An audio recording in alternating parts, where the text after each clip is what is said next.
warning, like 2.8 gigs of RAM in use, like and using over 3.6 could cause instability, and I have actually had it crash a couple times on me, but only when I was switching back and forth between the two saves, like the old one and the new one.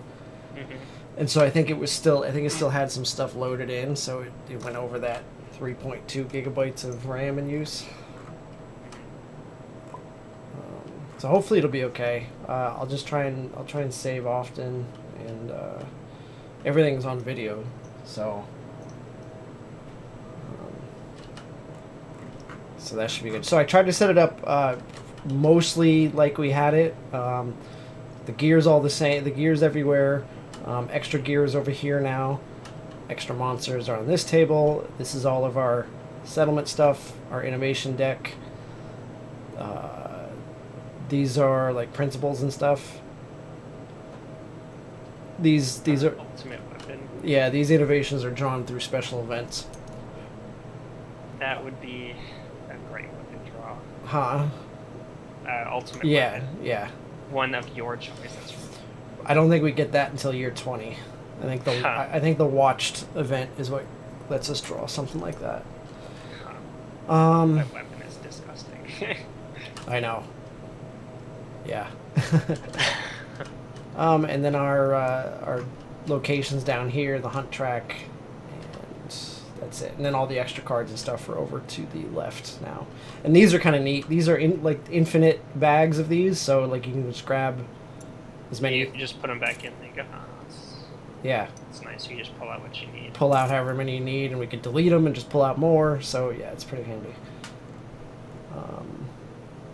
And that is that. So benefits of this version over the other one is that the board is the appropriate dimension. You see that he actually sits in the center of the board. This is the actual board from the game, and this is the actual monster track from the game. But I like it less virtually. Like it works fine, like on the tabletop, but I like it a little bit less. Kind of like the other one better, but I couldn't. Yeah, actually... I mean, it was a little bit more convenient. Yeah. I mean, we could get rid of this one and still do it the way we did it before. We just don't have the zones.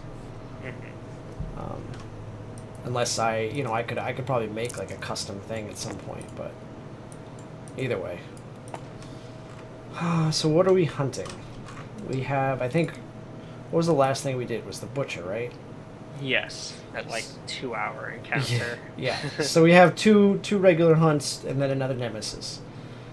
A regular hunt, and then armored strangers when we come back, and then another regular hunt, and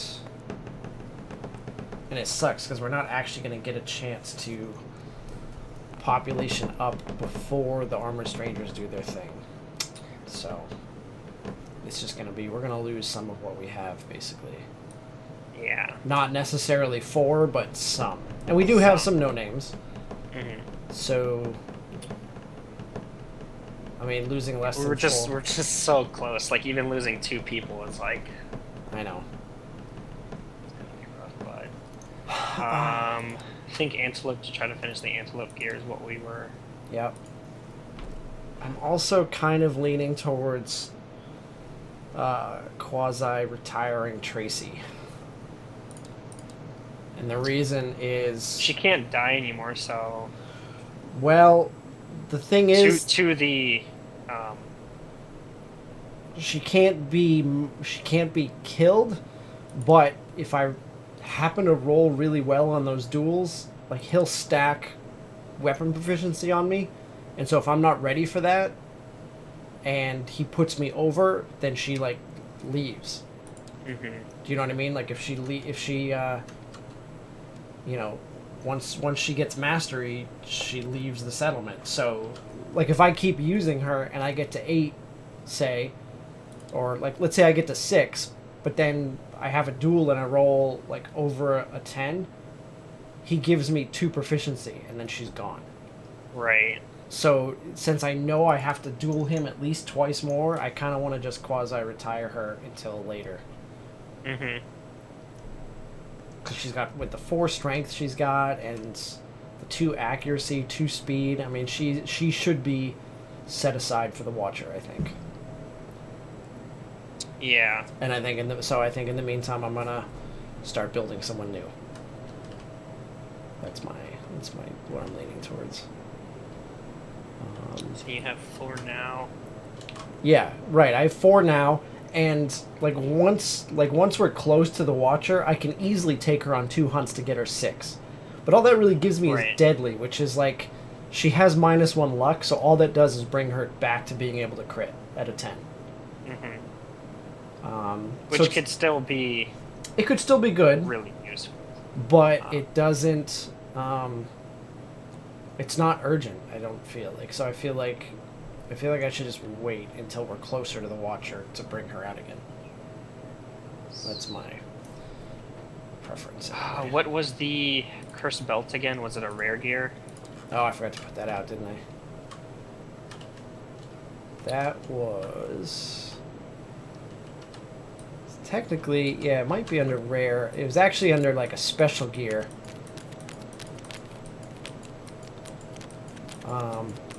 So that actually might be something that I have to pull in from the other one, because he put the card associated, the settlement card associated with that belt. I'm fairly certain he put in, but I saw it. Let me see.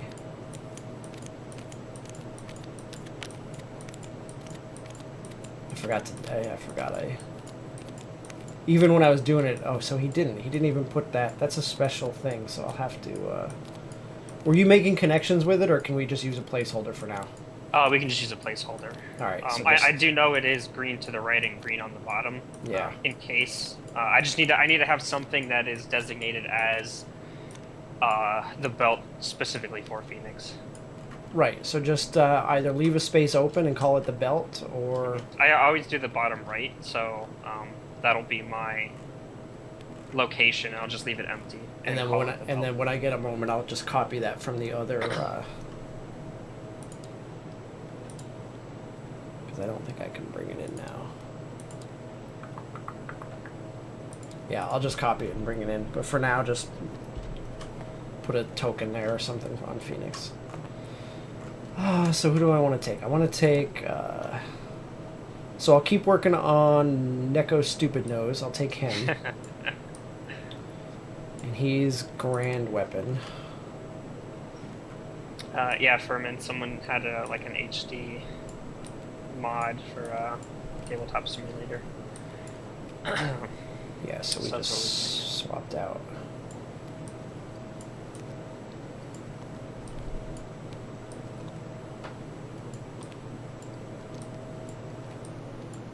Alright, so that'll be Neko, and then I think... actually, you know what? Who I'll take? I'll take Eric. And he is going to start using this cleaver.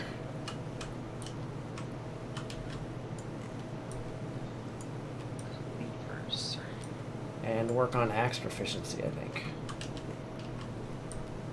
Put that over there. Because he's got the one, because he survived. Somehow he survived the butcher fight, like, completely intact, so... The noble sacrifice of combat. Surviving so many severe injury rolls. I know it, yeah. Alright, Okay. so Eric... and we... Oh, I forgot to write down. Did we shrine? We shrined at the end of the last one. Okay. And then we are... Yeah, I rolled a 6 on the shrine.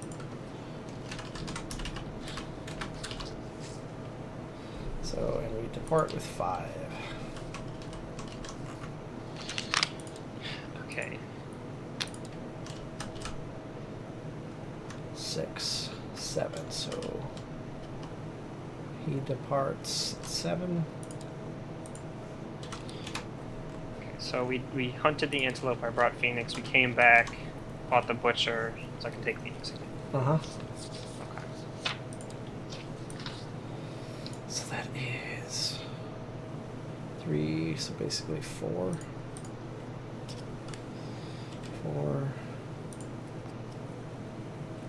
4. 4.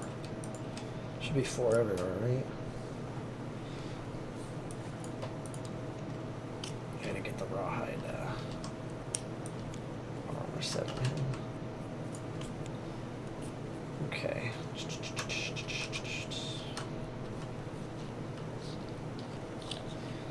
So he's 4 everywhere, and he is 3, 4, 5, 6 everywhere. 6.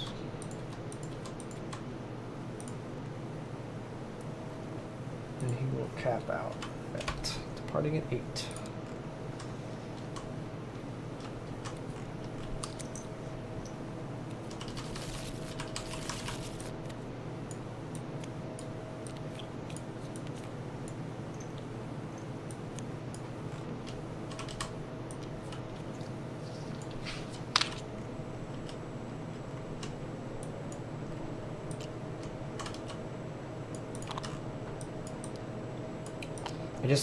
I colored the survivors a little bit more vividly so that because they were kind of difficult to spot on the this board. This board's a little bit since it's higher fidelity. The other one was really washed out, so it was easy to see the figures. But okay, Take Sarah. She's Phobia. Can't use that. Take this.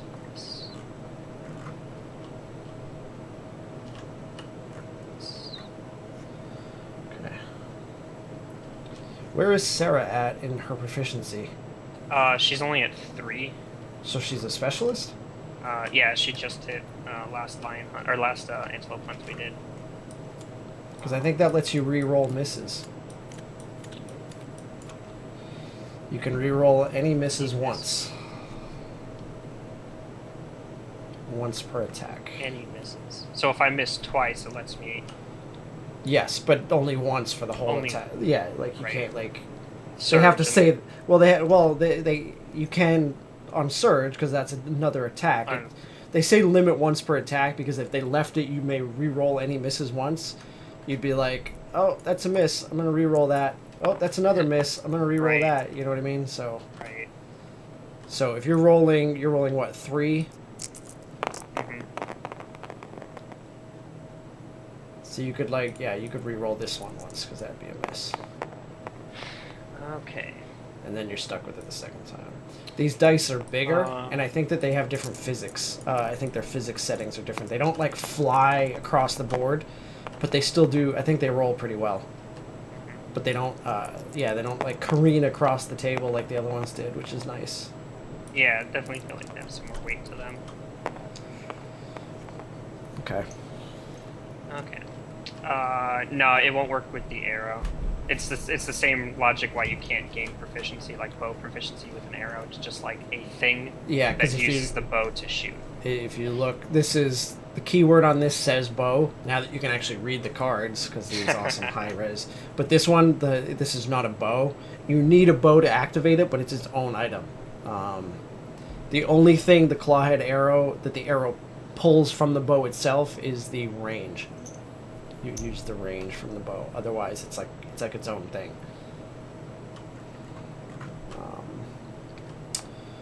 Okay, so we ready Don't to? forget to give everyone one insanity.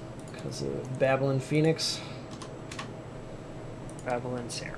Oh, Sarah's the babbler. Okay. All right, plenty of insanity to go around.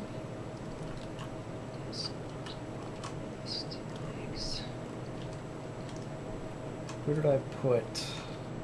Oh, it's over here. We'll start with Neko as the master controller. You know what? I'm just gonna it's a whole new mod, so it shouldn't be. But I just want to make sure we don't draw fucking carpeted ticks and that other one again, whatever it was. It's like skip a event and then right into carpeted ticks. It was yesterday when I downloaded it. Someone notified me on either YouTube or Steam that they had uploaded a high-res version, so I grabbed it and basically reset the whole thing up so it was kind of familiar to us. I got rid of some things and Whatever else. I also had to delete. I deleted a bunch of items because in the actual game you have basically they give you cards, like 3 cards for every piece of gear, so you have it to spread around. But it's not really necessary here to like have that many cards because we can just copy it as we need it. Right. And so I thought the less the game had to load, the better. So I deleted a bunch of superfluous cards. All right, let's have Neko start off here. You ready to depart? Yes, everyone's good to go. Dead antelope. The survivors are struck by the scent of rotting meat wafting from the hulking corpse ahead. On a roll a d10 on a result of 8+, the survivors are startled by the arrival of the antelope's killer, a white lion. End the hunt now. Start a showdown with a white lion 1 level higher than the quarry. Using its setup rules, if the survivors prevail, gain the normal showdown rewards and 2 screaming antelope resources. Otherwise, so we kind of don't want an 8+. Not that I don't think we couldn't probably take on a level 2 lion if we had to. Right, I just want the antelope We parts. want the antelope parts. All right, well, here we go. Almost Okay. fought a level 2 lion. Almost had to fight a level 2 lion. All right, here we go. Where's my white die? Rolling on the hunt table. 45. This here. Okay. A valley of sharp white stones opens before the survivors like a toothy maw. As the survivors push and climb through the jagged spires, they find even the shallowest cuts bleed without stopping. Each survivor takes 1 event damage to their body. In addition, if they aren't carrying a bandage item, they suffer blood loss, gaining 2 bleeding tokens. Each survivor may spend 1 survival to avoid getting cut. Would that avoid the body damage as well? Yes, because the cuts, yeah, cause both the event damage and the bleeding. So 1 survival Yes, to not take damage. to not take I damage. think I'm gonna do that. Yeah, I guess that's probably. I mean, we're walking in with like 6 to 8 or 5 to 8 on most people. Yeah, and on a level 1, we're probably not going to use it all, so we will go ahead and avoid that.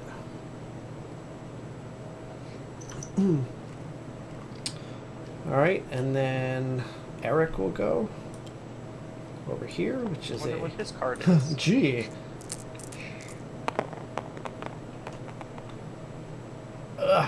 Was that 90? 9? 90? 90. 90.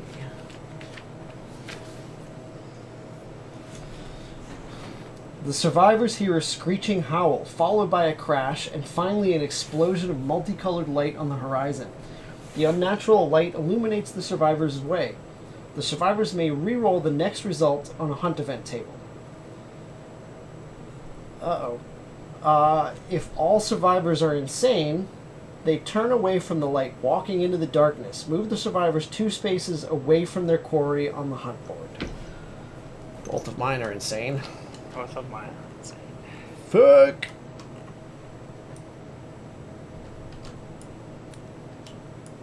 So we basically we go back to start, which means we have to do these 2 again. But then it says we may re-roll the next result on the hunt event though, because we still get that. That's its own thing, I think. Like it says, the survivors may re-roll the next result on the hunt event table, and then it breaks into a new paragraph to define that if all survivors are insane, they turn away and move 2 spaces away from their quarry. So it's not like if you're sane you do one thing and you're insane you do another. It's like, so we still get to re-roll this one, which is Okay. so Phoenix moves on. Phoenix. Yeah, so if we hate this one, we can re-roll it. 62. 62. Okay. Whew, we were so close to feet. Oh my god, you were 1 away from feet. Okay. We could have re-rolled feet. That's true, we could have re-rolled feet. The survivors find themselves distracted by a dark crack in the stone-faced floor. Every survivor must roll 1d10. The lowest scoring survivor becomes a straggler. Unable to tear themselves away, the straggler stoops to gaze into the depths until other survivors drag them away. Whatever the straggler glimpses changes them forever. Gain a random disorder. If all the survivors end up as stragglers, the entire party is lost. Dead. Okay. Are we doing that, or are we trying to... Let's see. 2 disorders. Phoenix has 3. Let's see. Neko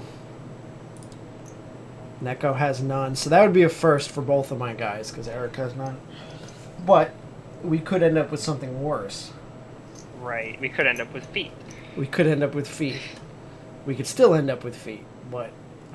So it's lowest in case of tie. They're considered both stragglers. There's no roll off. Or survivors in case of ties. So yeah, no roll off. And if we all roll the same number, We're all dead. everybody's dead. But the chances of that have to be astronomical. Right. Do you want to just risk it? And I want to risk it because I don't want to get something worse, like Okay. feet or something that'll actually kill someone. Here's Eric. And here is Neko. Phoenix. Ooh, Neko might be the straggler. 8. I really like how these dice roll better. Sarah. Yeah. They just feel like they roll... Uh-oh. Oh, Sarah it's with Sarah. 1. Alright, your disorders are over here to the left. I feel like they roll well, but they don't go as far, so they're easier, they're just easier to keep track of. Indecision. Oh, Ugh. that kind of And sucks. it's her coming up now. That sucks. If you're the event revealer, events that call on you to make a roll. Ugh, that sucks. Well, if all right, well, if she survives this, then in the future we want to try and avoid her doing these random ones. Event revealer. Roll.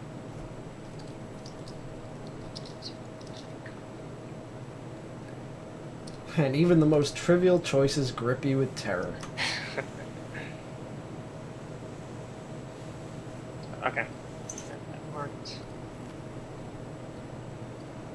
Alright, and then so she rolls on her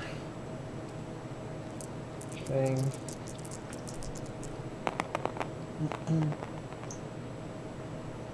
21. Ooh. Cowering in a cave. I think this is the first time we've come across this one and actually been able to do something about it. Cowering in a cave, the survivors find strange drawings decorating the walls. They appear to carry a message. Any survivor with 3+ understanding may try to decipher the drawings by rolling on the table. If your settlement has innovated pictographs, add +2 to the result. We do have pictographs. Yes.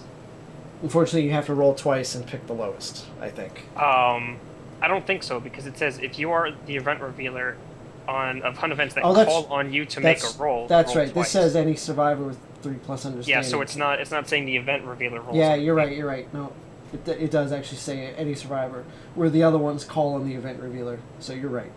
So do you have somebody with 3+? Because I don't. Phoenix is maxed, isn't he? Understanding, right? Yeah. Yeah, Phoenix is max. All right. So roll a d10 and add 2. 10, add 2. 12. On an 8+, the drawings teach you a secret way to fight monsters. Gain 2 survival. That's so lame. That's so lame. Like the start of that, I was like, a secret way to fight monsters. I thought it was gonna be a secret fighting art. Gain 2 survival. That's so lame. Yeah, so I looked at the secret fighting arts, and the zero presence one sounds awesome. I want some of it. Yeah, you have to fight. I think you have to fight like one of the ghost lion to get that. We've never been able to fight. We've never been able to fight any of the rare named monsters because we had the lion once, but that's- then we lost the campaign in 5 lantern years, so it didn't. Yeah. Didn't really That's matter. right. We had the option. That's right when we were playing with Grant. Okay, well we're done with those crummy events. It's back to Neko. He rolls over here. On two fucking carpeted ticks! I feel like he's always the one that's pulling this too. In that same spot, too. Well, Eric might have a problem with ticks here. I'm just gonna roll Eric to get it out of the way. 4 goes to a 5. Damn it, Eric. Okay, so no survival. Reduce your survival to 0. You suck. And then on D10 and 8 plus suffer -1 strength. Don't roll well. Don't roll well. Don't roll well. Okay. Alright, fine. And then I think it's impossible for Neko to fail this. Well, he's at 4. So this plus 4. Whew. Okay. Sarah and Phoenix both have over 6, so. Alright. Fucking carpet of ticks. Are we sure there's not like 5 carpet of ticks in his deck? I'm sure of nothing at this point. Okay. Okay, so we get here for this guy. And we are 7 basic and 3 Having a advanced. fresh deck is so nice. All the acanthus at the bottom. Alright, 7 basic. 1.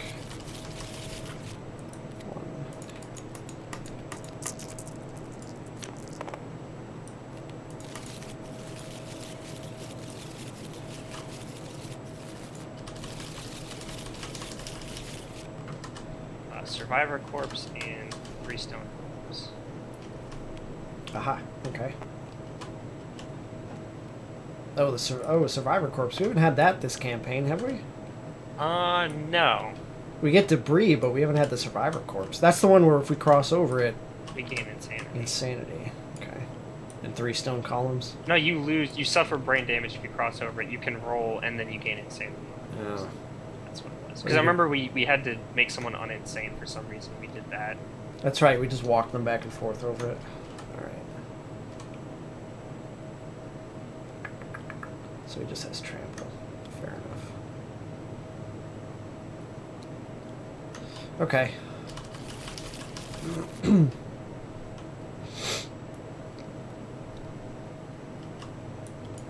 Where do we set that up? At least 6 from all other terrain. 1, 2, Feel like 3, these 4, 5, 6. These look a lot smaller.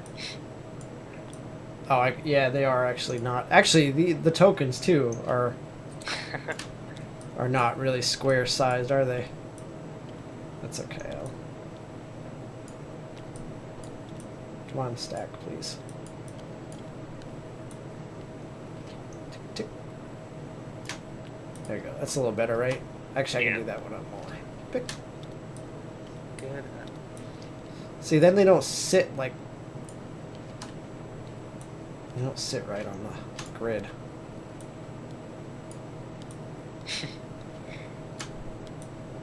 That's annoying. Fuck. It's like as close as you can get it. Okay, 4 away from other terrain.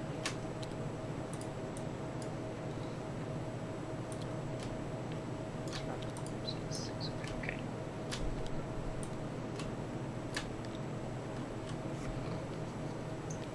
It's close enough to see that those spaces are occupied anyway.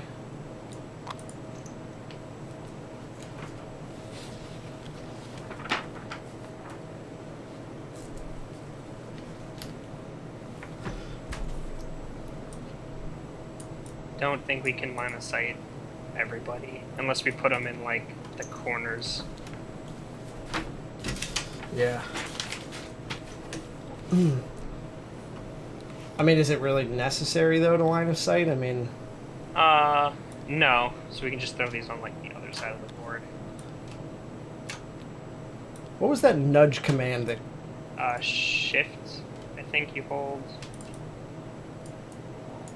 No, it's not shift. It is. It's just we can't nudge those because I'm nudging the die with shift. Oh. Stupid. I can nudge cards. I don't know. These must be different. The terrain wants to be stupid. Yeah. Okay, so if we can't line of sight, I'd say just get these out of the way so no one gets knocked into it. That's fine. Is there anything? There's nothing we really care about from the Survivor Corpse, right? You want to just put it out of the way? Yeah, I mean, 3 to 5 is a random basic resource. 6 to 10 is a skull. Yeah. It's still worth. It's a rolling bone. on. That's true. It's a bone. So why don't I just put it next to somebody like?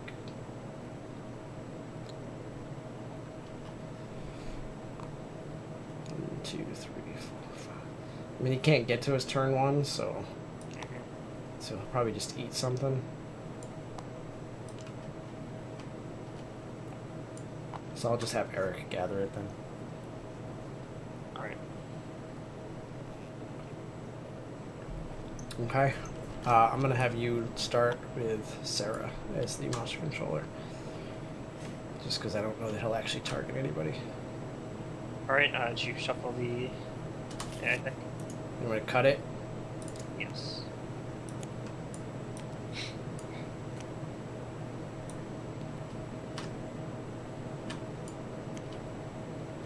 There we go. Okay. Sarah's monster controller drawing gore. Full move in the direction the monster is facing. Great. So 1, 2, 3, 4, 5, 6. Turn to face. Goodbye. Survivor. Random survivor in range. Nobody. Graze. So he's gonna just move back to like this Full one. move closest. Yeah. So he eats this one. Whatever. And that's his turn.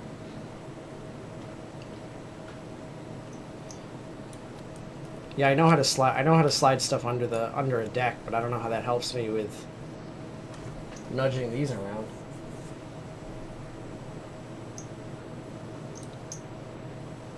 Oh, I see. Okay. You can actually, if you right click to slide on the ground, it lets you like really position it exactly where you want.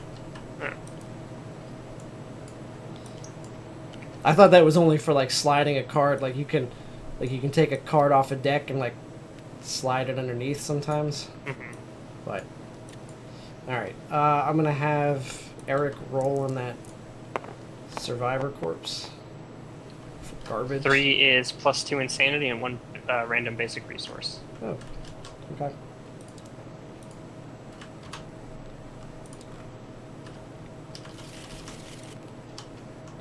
A hide. Yay! Yay. And then he'll go 1, 2, 3, 4, 5, 6.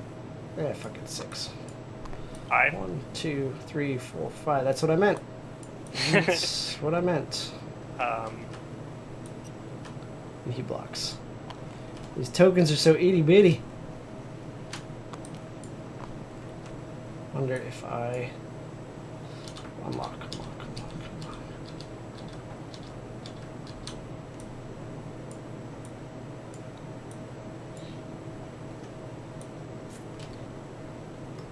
Oh, it just makes the pouches bigger. Doesn't actually make the tokens bigger. That's so weird. Look at that. Bizarre. Okay. Just lock all of those then. Okay. Everyone's just moving up. Mm-hmm. I'm just gonna cat eye circlet because why not? Yeah. See what the top. I'll shuffle this just in case.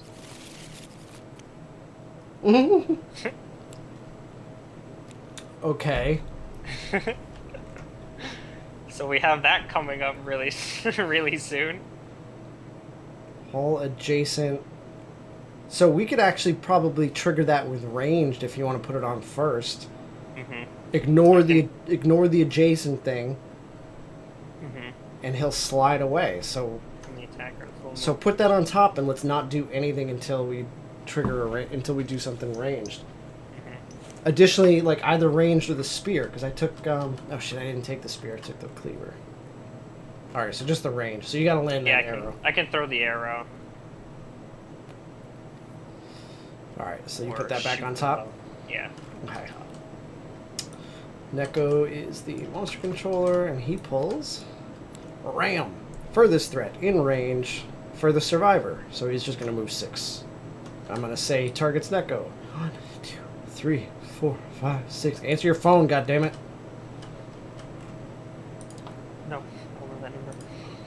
hear that shit like bzzz. Okay. I'm curious how that would ever fail. How it would ever go to no target graze? Yeah, It technically wouldn't, but again, like some things, just in case. they put it there because just to, you know, yeah, just to protect themselves about the if, ands, and buts of future expansions. Mhm. You never know. So Makes sense. Okay, so his trap is full move away from the attacker. yes, 2, 4, 5. So I can hit him with the arrow. yes. Alright, 1 needing a... Actually, I think it's a 5. It's his natural evasion. Or, Accuracy? natural accuracy, yeah. So, needing a 5 to hit with the arrow. Come on, good dice.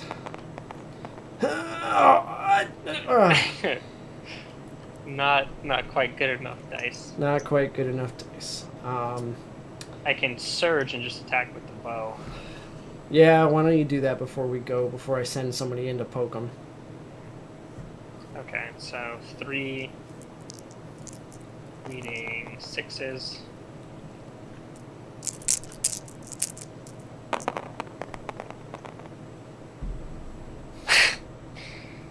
Why you do this to me? I blame the new die. I'm not used to them yet. Okay, I think maybe I should just go in with Neko and try and stab him, or like, right, and just take what is it, two damage, 2 brain damage, or something like that. See, yeah, like 2 brain damage, knockback 5, and bash, but you wouldn't. You'd ignore the 1, bash. 2, 3. All right, I'll just go. I will. Not even gonna block. I'm just gonna go at him with the. Oh, actually, yeah, they're right. I forgot about the. Before that happens, I can re-roll those misses. Oh, that's right. Good call. Not about having that proficiency. 1 hit. For That's all. 1 hit. All right. Hey, it's a trap card. What? All stars adjacent, suffer 2 brain damage per monster level, knockback 5, enter knocked down. Lands on its belly and gets a slide on its teeth, and the monster directly away. Directly away. Full move forward in straight line. 1, 2.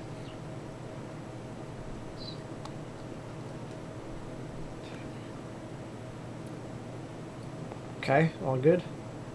Yes. 1, 2, 3, 4. I'm grabbing your acanthus, bitch. 1d10. Oh, what? 10 is a fresh acanthus. Yeah, give me that. Then he's gonna go 1, 2, 3, 4, 5. And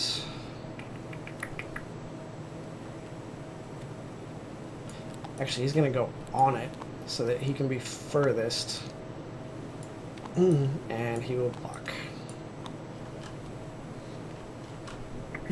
Okay.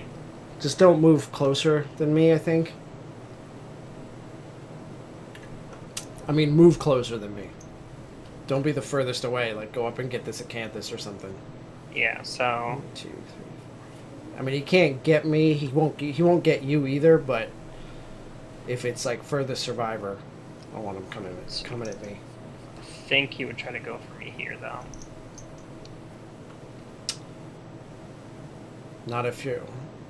It's 1, 2, 3, 4, 5, 6, 7, 8 to get to you versus 1, 2, 3, 4, 5, 6, 7.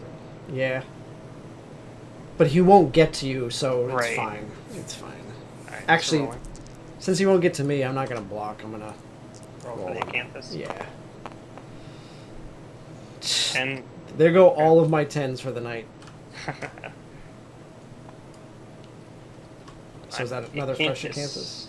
Yeah. There's 3 more, or 2 more now. I put those on top. Okay. And then I will move there and then roll Phoenix. Lame. You suck. Find nothing. Nothing. Well, at least he doesn't get. Eric becomes the monster controller and draws Infested.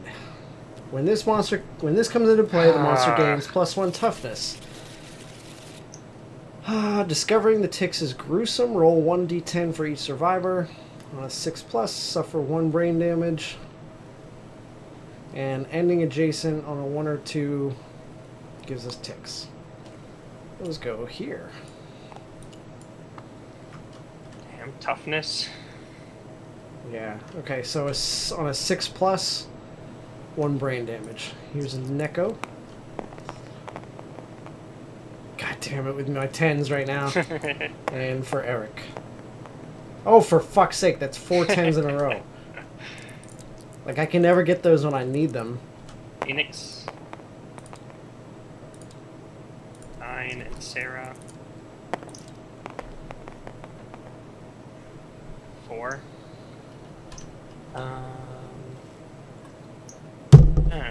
So Phoenix goes down to 10. So we have this to Sarah. And then I draw AI. Buck. At the start of each monster turn, target and attack any survivors in the blind spot. Which only affects your characters because mine are honorable. Uh-huh. Okay, well I gotta remember that. We could also try to remove it. Since I speed 1, 1 damage. I mean, you know. Just don't stand in the... Okay. Well, I guess another turn of gathering Acanthus.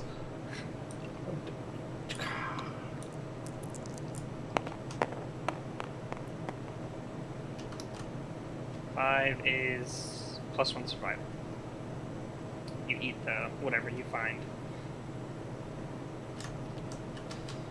Well, she's slowly getting, or he is slowly getting his survival back. Or, let's see, 1. Didn't Eric get survival from something else? Or did we backtrack that? Yeah. I'm not sure. Alright, go ahead. 1, 2, 3, 4, 5, 6. So we can get to you here. Well, he can, but I'm hoping he won't. I'm gonna count on furthest. Okay. So I'll move up and then roll for this. But she's got some armor, so I'm not... Or he's got some armor. Poop. 2 is 1 arm damage. Yeah. But we got rid of all of his Acanthus. Yeah, all we have to deal with now is fucking heal. Well, that had some annoying other thing to it. There you go.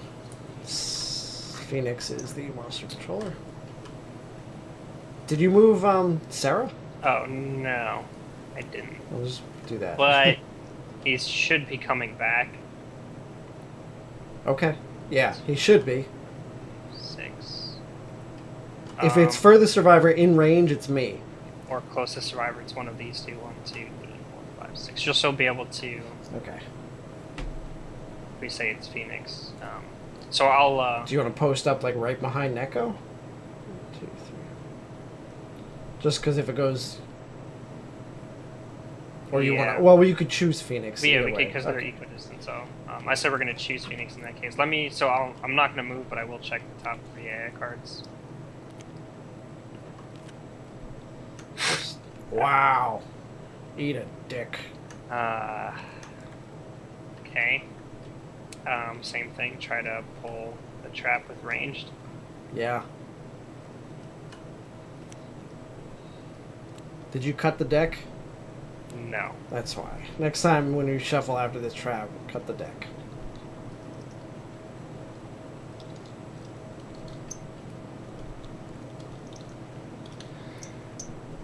Okay. Alright, pull your AI card. Let's see what we're dealing with here. Bolts. Furthest threat in range. So that's me. 4, 5, 6. Speed 1, I block it. Full move, screaming antelope in a straight line away from all survivors. Oh my. That's after. Go ahead and roll to see if he even hits me. But on a 4+. No, sorry. I didn't even need to block it. He can't hit shit. So what's triggered? Because I don't think I've seen that effect on any card. What? Like it says trigger, like after. It says trigger? Oh no, it's the top. Okay, I was misreading that. So then he moves full move away. Yeah, you just follow the flow. Every arrow with a break is Yeah, a, is a I thought like the trigger was lower, but it's just like this is a trigger if there is one. 1, 2, 6. Some fucking antelope. This guy's pissing me off. And even if we get him back, we still trigger the trap and he slides away anyways. Yeah. So I'm just gonna stay here. I'm gonna reblock. I don't know if you want to try and like move and shoot to like dash up and shoot. 2, 3, 4, 5. 1, 2, 3. You could just get him if you dash. Yeah, but then everyone would be out of range, and then he would slide against the showdown board because there's no Acanthus left. I know that, but we can chase him down. But I would rather trigger it while he's away from us than when he's standing right next to us. So 1, 2, 3, 4, 5. See how Eventually, he's gonna work his way back to us. Eventually. So I'll dash there. 3. I think 6s. Yay. Hits. Hey, look, a trap card. What do you know? So, 1, 2. This gets destroyed, right? Does it get destroyed if he hits it? No, when it's survivor. Okay. When a monster passes over this, archive the terrain. Okay. Yeah. All right.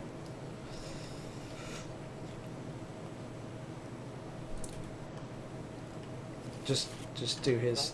Yeah, cut that shit. It's 22, right? Yeah.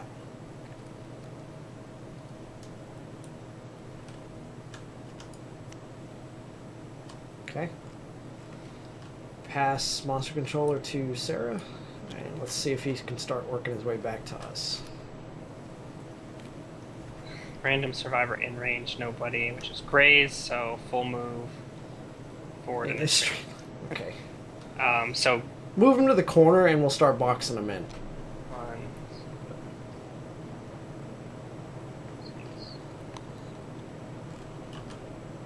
6. Fucking antelope right now. Yeah. All right. So 1, 2, 3, 4, 5. Block. 1, 2, 3, 4. 1, 2, 3. Over here. Okay. Okay. We're like hurting this thing. Just spread out. 1, 2, 5, and I will check his AI cards. Good stuff. Super dense. Does anyone have a frail weapon that we have to... Zimbato is? Zimbato's frail, so... So we could put that on top and have someone else attack. Mm-hmm. Oh, and then just reflex last, I guess. I don't know. Yeah. Try and trigger the reflex, the zone of death with the bow. You could try and wound with the bow. Yeah. I don't know. He's gonna go sliding somewhere else. Uh-huh. Is that everybody? Yes. Alright, Neko draws. Chow down! So there's nobody, so basic action. Closest knockdown survivor in range. Nobody. Nobody, so he grazes. Full move in a straight line. 3, 5, 6. This guy's an asshole. Can you hit him with the bow, though? 1, 2, 3, 4, 5, no, I'm 6, no. 1 short. You could stab him with the... Can't because of honorable. Oh, for fuck's sake. Wait a minute. Why isn't he... He should be going this way, shouldn't he? I thought they stayed looking the way they were and they slide up or down. I know they slide, I just... If they start... I don't think that they necessarily stay the same, facing the same way. I think that they just naturally would turn. I can double check it.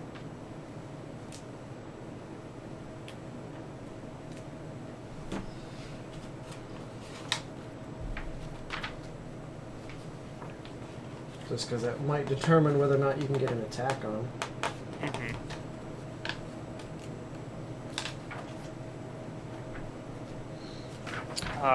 Honorable is you can't attack from the blind spot, and you can't attack them if they're knocked down.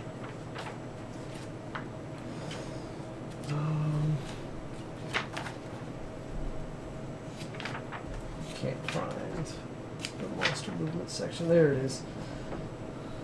Full move.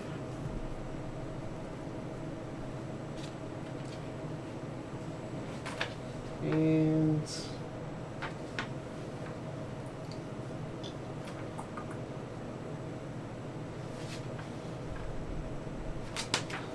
it doesn't say. Let's see.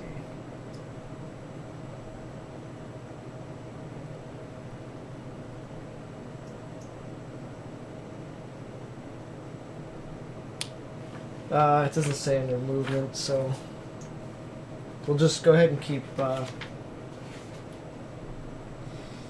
I see it says, alright, well, if a knockback or monster movement starts at a showdown board edge and would go off it, instead move along the board edge. Doesn't really specify I think facing, though. I think they would have said turn to face, because that does affect AI. No, it says move along the board edge. No, but I'm saying, like, if they, you know, if he wanted them to turn as they were moving along it, I think he would have said it. Yeah, maybe.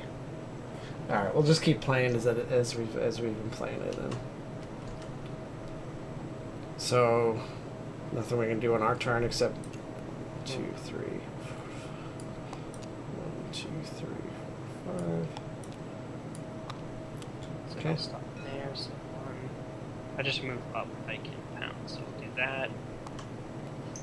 I mean, he'll attack me if it's closest. 6. And right. For this.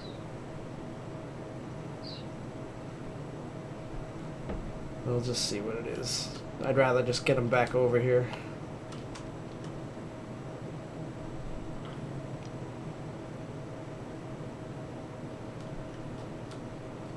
I'll just move into attack.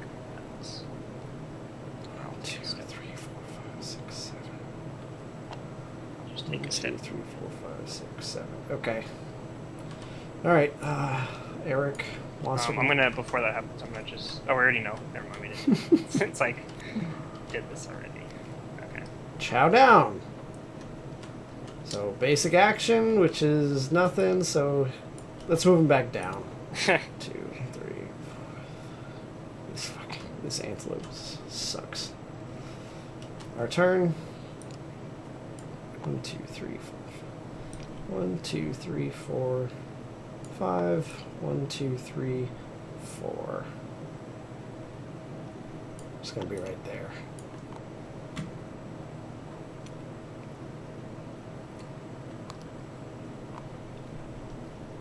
And That is incorrect, Trace. His basic action is closest knockdown survivor in range. So, being that there is no knockdown survivor in range, it's no target graze. Graze, with no acanthus plants, has him move in a straight line. And since there's no overriding targeting action on Chow Down,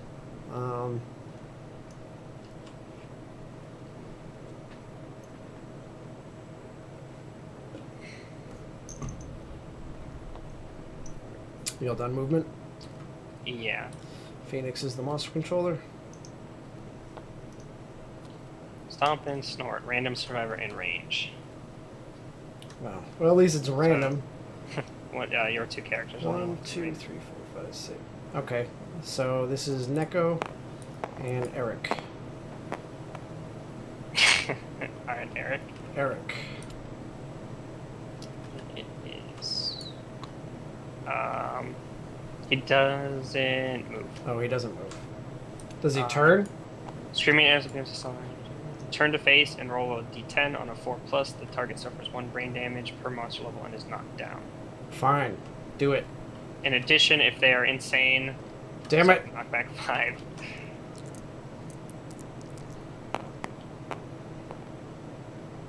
So, 1, 2, 3, 4, 5, and knock down and 1 brain damage. Yes. Whatever, I'll take it just to have him, just to like get this fight started.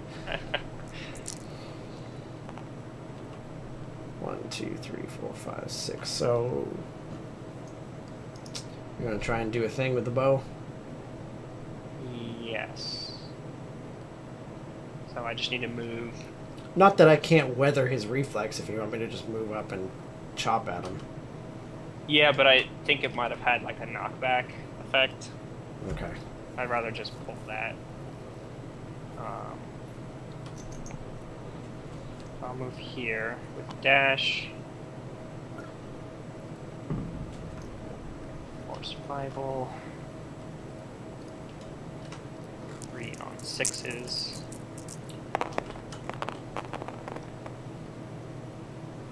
Reroll the 5. I like bow proficiency. Yeah. Hey, all 6s. Is this solid? They're kind of. There's a there's a little gap there, so just be careful. Yeah, the background. I don't know if you looked around. The background's much Yeah, I cooler. saw that. That was fantastic. The butcher, and that's from the first story. Those are the starting survivors. Like, and then what's behind me? Oh, good, the lion fight. That's always nice. And then down here, and can't tell if there's anything above us, but. All Okay. So I will do the over here because it looks like it's gonna fall. right. I'll do the giant teeth, ferocious spasm, and then restless rump. Teeth, Okay. spasm, and rump. She What do you has need? Uh, Don't forget he has that extra toughness, so. 5. So he's at 9. So I need a 4. Okay.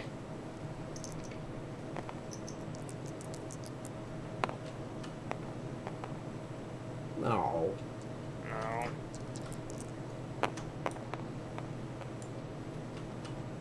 That's 1 wound. So it goes over here. No one. And he. Oh, yeah, no one.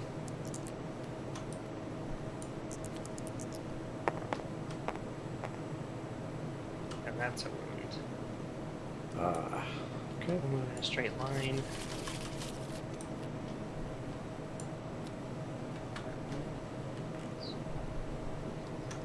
Six.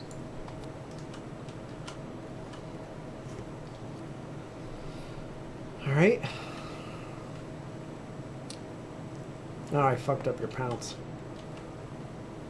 Couldn't have pounced anyways. He was in. Would have pounced in the blind spot. Right. Well, let me see if I can turn him by any chance. Still, actually he's 2. That's only 2 spaces where I would pounce into him. Doesn't work. Huh? I know, that's why I said he fucked up your pounce, because Yeah. of the thing. Alright, swinging with the Zanbato. 1 die, hitting on... Actually, I may as well get that extra accuracy. 1 die, hitting on a 5. Needing, not 1. Oh. Okay. When a survivor ends their activation with the monster, roll 1d10 and a result of 1 or 2. They are infested with ticks, gain -1 strength. Right, and I forgot that being in his blind spot, he's gonna kick me. Oh! That's -1 strength token. Great. These fucking ticks. Where's the strength here? Toughness, damage. Here it is.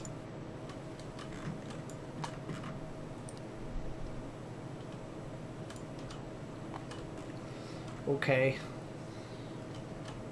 So just move there. And then that is 5. Yeah, well. Hitting on 6s.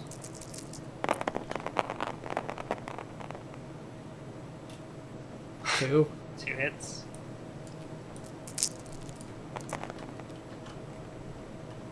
Bushy tail and furry throat. Or furry tail and furry throat. Okay. Both of them don't matter because I don't have shield club. Hold on. The Zimbato doesn't allow me to move. No, I didn't make this connection, so I can't move that one space. Poop. Hmm. If I had made that connection on the leather boots, I would have been able to back up, but... I have to give Phoenix his chaotic token, so that's 2, 4, 7, 9, so not a 1. Okay. Critting on a 9. 1 wound. Lantern 10. One screaming antelope. Oh, and a chance of snapping his neck, killing it. Okay, so, So just- one. Just roll a 10, no problem. No problem. Do it! Wow, No that problem. is literally the opposite of a 10. Still get that need.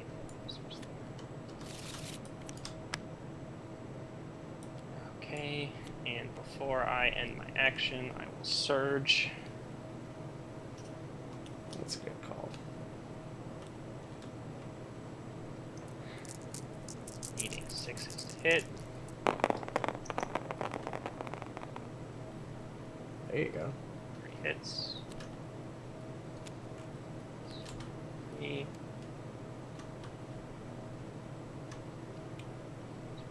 Do that inner thigh first. And the rest of the shoulder last. Turn to face Cancel the... reactions on the first selected hit location. What is it? I can cancel the reaction on the first selected hit location. Says who? Says Qatar specialization. Aha. Um, Forgot that you had so that. if I cancel that, then I'll just do the shoulder first. Yeah, okay. Okay.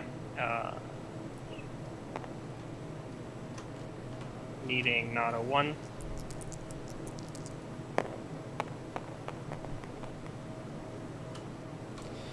One screaming antelope resource. Oh, not the whole deck. all, though. all of the screaming antelope resources. All of them. Hold on, let me pull that. Second one. Discard that. Wow, really? Persistent injury. Degenerating wound. The monster's injury worsens if it moves. Whenever the screaming antelope moves, it suffers an additional wound. Oh, discard this card at the end of the next round. And he gains a -1 movement token. Yes. Hold on, I didn't move. Let me do this. That's persistent. Oh, I thought you were gonna roll a third one in a row for a second.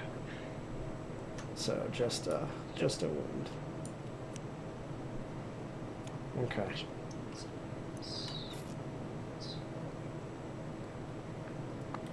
Well, shit, son. I'm gonna surge with Neko. Needing a 5 from behind. Oh, me. Rolling a... God damn it. What are you rolling for? This is from ticks. Oh, yeah, ticks. No ticks.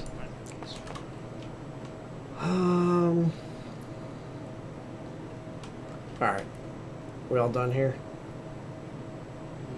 Yes. Sarah is the monster So control. first is the Oh yeah, Fuck. the kick on me, one hitting on 5s. 5s. Doing 1 damage. Oh no, not 1 damage to my waist.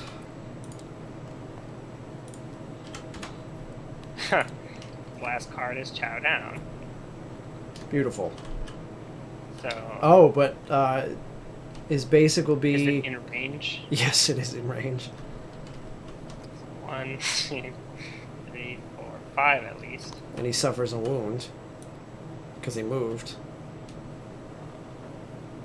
The monster's injury worsens if it moves. Whenever the screaming antelope moves, it suffers an additional wound. Discard at the end of the next round. Which would be this end of monster round, so then. Yep. No, not end of turn. I mean, No, yeah, end- he would end of suffer. this- he He would- suffers this wound. And Yeah. then once this round ends, Yeah, once the round ends. So if we could get him to move on our turn... Actually, just poking him once will kill him. we just need something. I need to get my Zanbato. I haven't hit with that thing.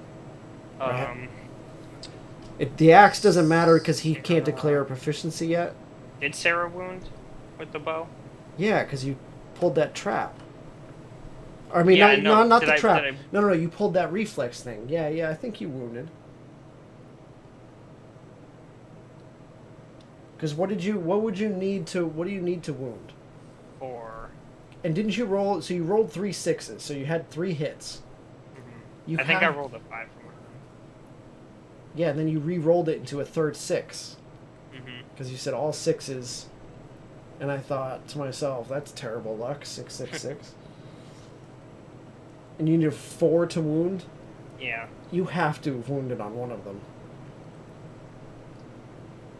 I did 4 wounds, 4 or 5 wounds with Phoenix.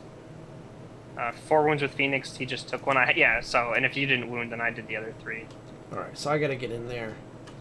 Which you can. You can just walk behind him again. When did Eric get knocked down?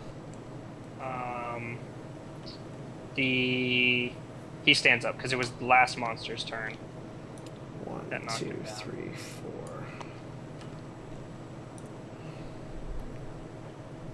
All right, needing a 5.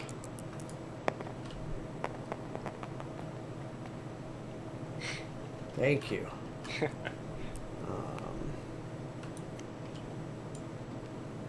-2 toughness to wound this location. He's at 6, goes to a 7, which is basically his new toughness, so not a 1. Not a 1. Alright, thing be dead. Blood and spittle erupts from the screaming antelopes. Wounded under maw. If the wound roll results is even, suffer 1 brain damage. If the wound result is odd, gain 1 insanity. Fine. Actually, there are no reactions because he's dead. He's dead. Haha. Yeah. Alright. 1, 2, 3.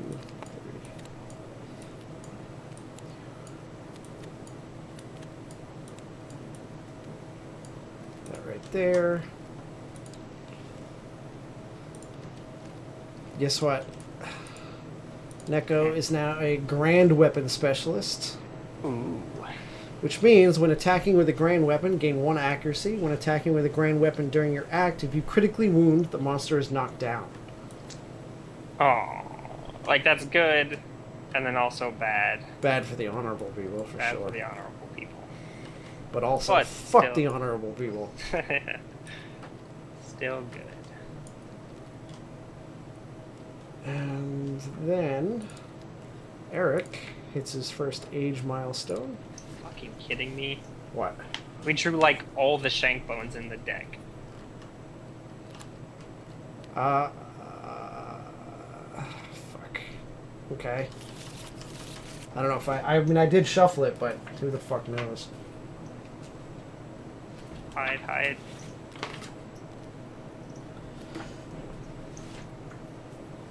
I mean, like, it could have happened. I guess. Let me... If this is high... No, it's not working. There's another fucking shank bone. How many shank bones are in this deck, man? At least 5. That's 6? What? That...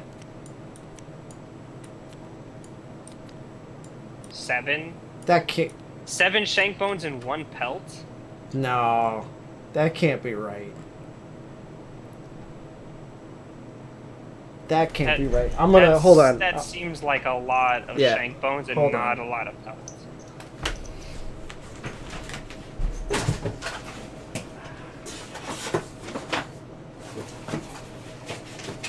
That's...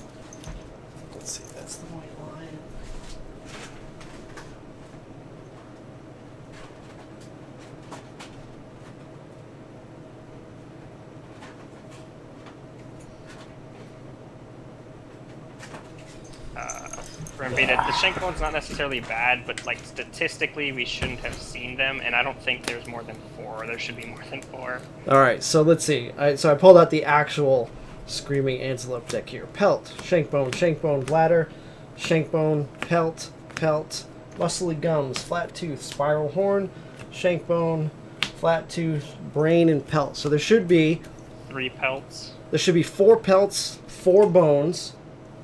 So these 3 bones should have been pelts.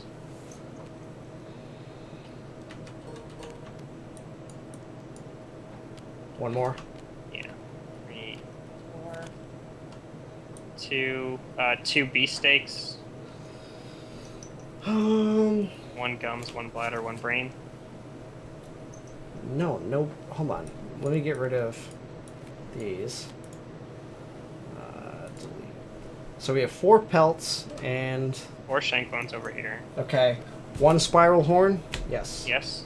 2 flat teeth? Yes. Muscly gums, one of them? 1, yes. Bladder? Yes. Let's see them. And a screaming brain. Yes. So That's these all. beefsteaks were also in there.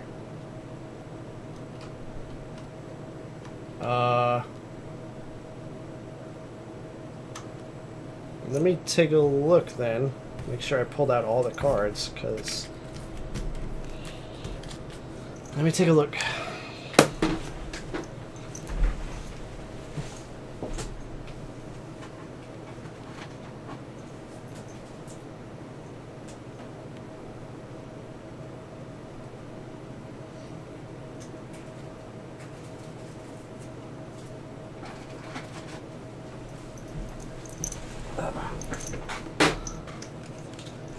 Okay, yeah, 2 beefsteaks. They were in with my AI cards. Okay. So, you want to just redraw? Yeah, we draw 6 Screaming Antelope cards. Why? 2 from Phoenix crits and then 4 from Okay, that's fine. winning.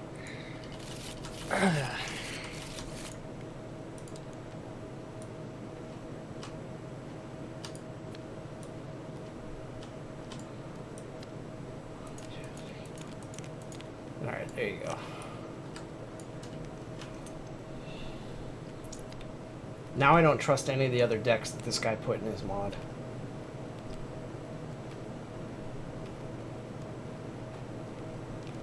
Well, it's a little bit...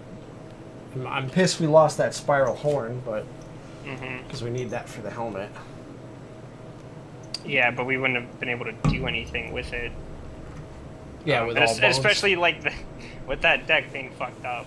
I know. Yeah. So I think what I'll probably end up doing is just double checking the rest of his decks tomorrow. And actually, since I have the game right here, I mean, we're only gonna hunt another antelope tonight, right? Yeah. So, but just to be on the safe side for anything else we hunt, like the Phoenix when we do that. All right, let me do Eric's age milestone. 5. Strength, which puts him at 3 strength. Not too shabby. This can go away. Oh, it doesn't want to go in there now because I fucking changed the size of it. I didn't even change the size of it though, did I?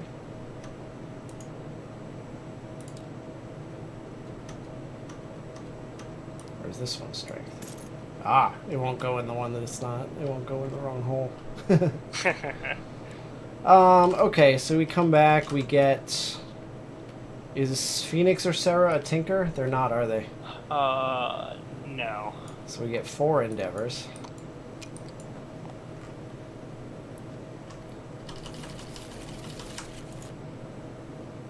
And our settlement event.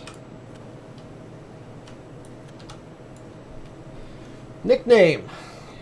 Every returning survivor gets a nickname. Each rolls 1d10 on all 3 tables below. Add the nickname to the survivor's current name. Between their first and surname, a survivor may only be nicknamed once in a lifetime. It's weird. So these cards are just black for me. What? Yeah, I don't. When I loaded it up, these were fine yesterday. But yeah, like the actual info side of this card is just black for whatever reason. On all of them? Yes. Oh. Alright, well, I guess you're gonna have to rely on me for a moment. Okay, so go ahead and roll. Roll 10s, don't roll a 1. Who's this for? Phoenix. So Phoenix's first is Dingle. Okay. Phoenix Dingle. No, you gotta roll on all 3. Oh, rolling all of them. Okay. Next. Second one. 6. Fool. Third one. 2. Of the Lantern. Dingle Fool of the Lantern. Dingle Fool of the Lantern.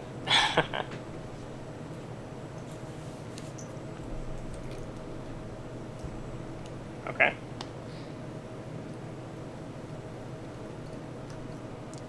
All returning survivors, right? All returning survivors. This will be first roll for Sarah. Yeah! Shining. Gain +1 permanent accuracy. Okay. So, +1 permanent accuracy brings you to 2. Sarah. Shining something. Second roll. 6. Fool. Shining Fool. I like it. Third roll. 6. Of the Lion. Shining Fool of the Lion.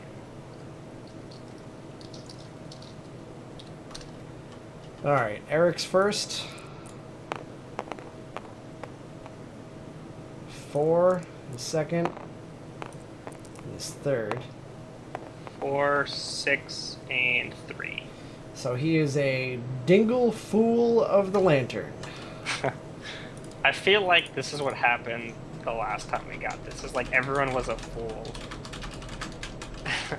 It's very possible. And then Neko is first. Second. And third. 2, 4, and 6. Is Dingle Sneak of the Lion. So his name is now Neko Dingle Sneak of the Lion, Stupid Nose. Best name in the settlement. For real. At least you got that one accuracy out of it. Mm-hmm. Yeah, there's a 10. There's a negative result on a 1 and a positive result on a 10 for all 3 of those. Neat. So, yeah, neat. And no real negative effects. We could, lingering effects with Pictograph, we could spend an Endeavor and an Organ to roll a d10. On a 1, you gain a nickname. On a 2+, you change your first name. It's kind of... Yeah. 10% chance for an Endeavor and a resource. Yeah, it's stupid. Alright, update the death count, which is nobody. And then update the timeline, which means Armored Strangers roll through. Alright, you're visited by enigmatic figures, la la la la. We definitely have 8 or more people, right? Yes, definitely. We have 12 people. The strangers finish their count and draw their blades. Roll on the table below. You gonna do it? Alright, you Yeah. do it.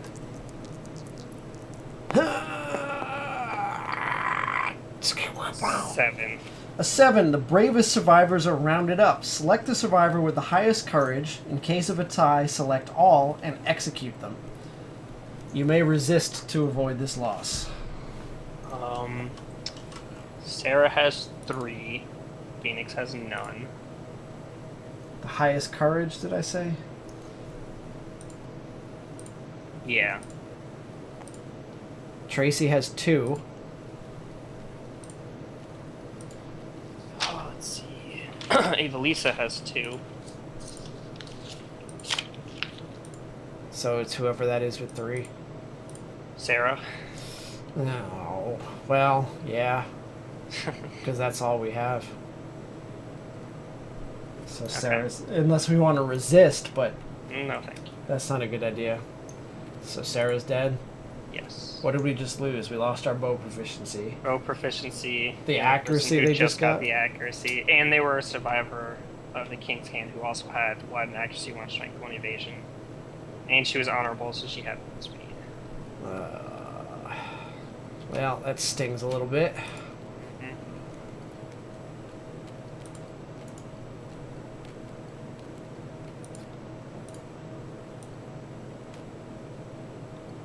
Okay. And now we can develop.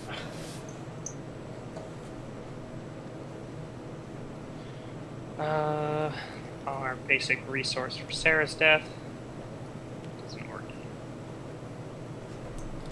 What's that? Oh, she gave us an organ. Mhm. Okay. Well, we know that these 2 acanthus are becoming dried.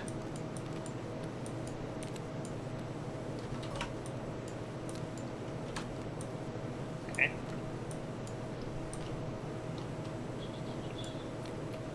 Which is good, so we should be taking that on tougher fights to avoid severes.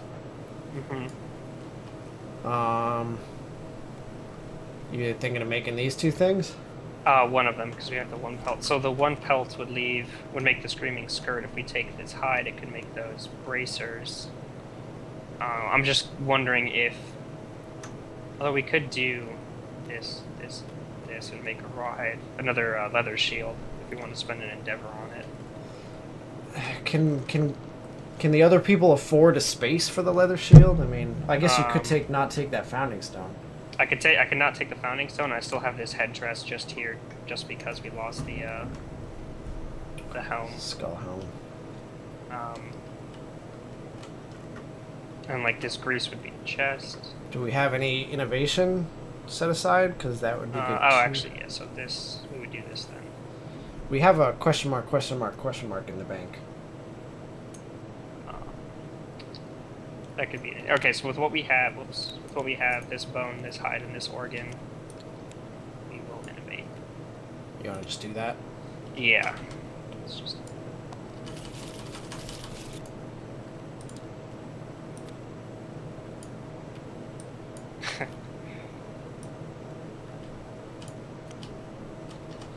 All right.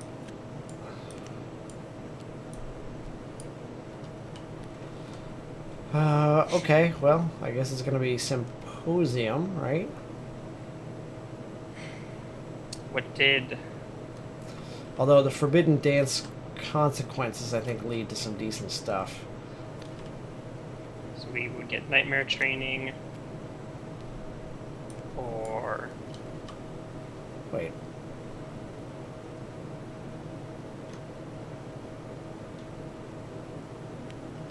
Where's...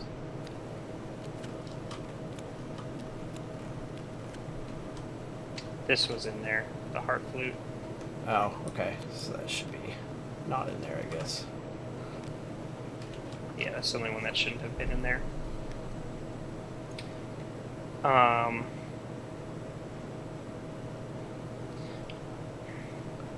Wasn't the Heart Flute the thing that did something with the antelope?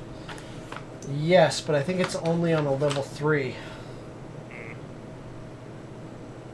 Yeah, if we defeat a level 3 antelope and we have the Heart Flute, we roll a d10 on a 4+.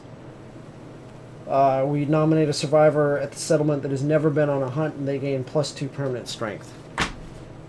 So it's kind of like a number of very specific conditions. Right. And we would gain storytelling and nightmare training. I definitely think that we want Symposium. Yeah, drawing 4 whenever we innovate. And then plus storytelling is good. Mm-hmm. You know.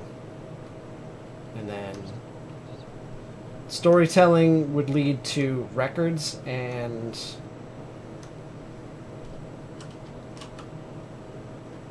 records. Record, you learn nothing. Nothing. Yeah, I know. But the 10 is not bad, too. 10 is good. 10 basically, like, lets you double over on a, Right. you know, which would be crazy to And use. 6 to 9 is pretty good. Yeah. Any fighting art server currently has. Yep. 1 sucks, but whatever. Alright, so we're going to take Symposium. Yeah, like Symposium. So our survival limit goes up to 9. Nightmare training and storytelling.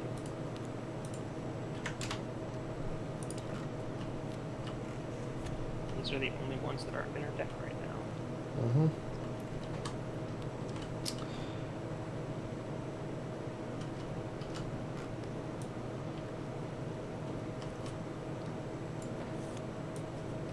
Just gonna bring this whole deck over here, because...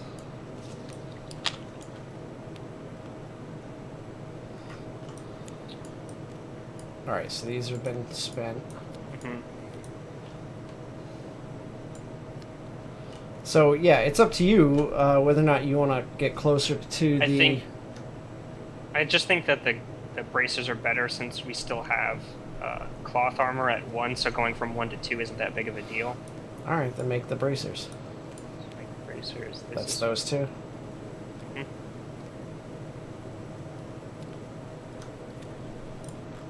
Okay. So we have that.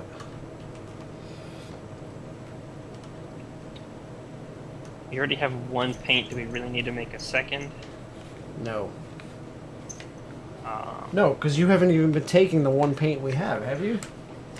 Not with the cat gear. I've been taking the +1 strength over it. We could take it on someone else. And have them just do a paired attack with it. Shit. If we could get... Oh, hey, can we make... What do we need here? We need... I think we should make either a pickaxe or a sickle, so that we can start gathering on our hunts. Mm-hmm. Let me see here. So, this would be a leather. This bone. I think we should make a sickle. Because I was looking at cooking, and if we can make... so if we... One of the recipes calls for a shank bone, a beefsteak, a fresh acanthus, and a nightmare tick. Of those things, the only one we don't have right now is the nightmare tick. Mm-hmm. But if we make that dish, any survivor may consume the resulting dish and gain the benefit. And it's +1 permanent evasion and +10 survival on that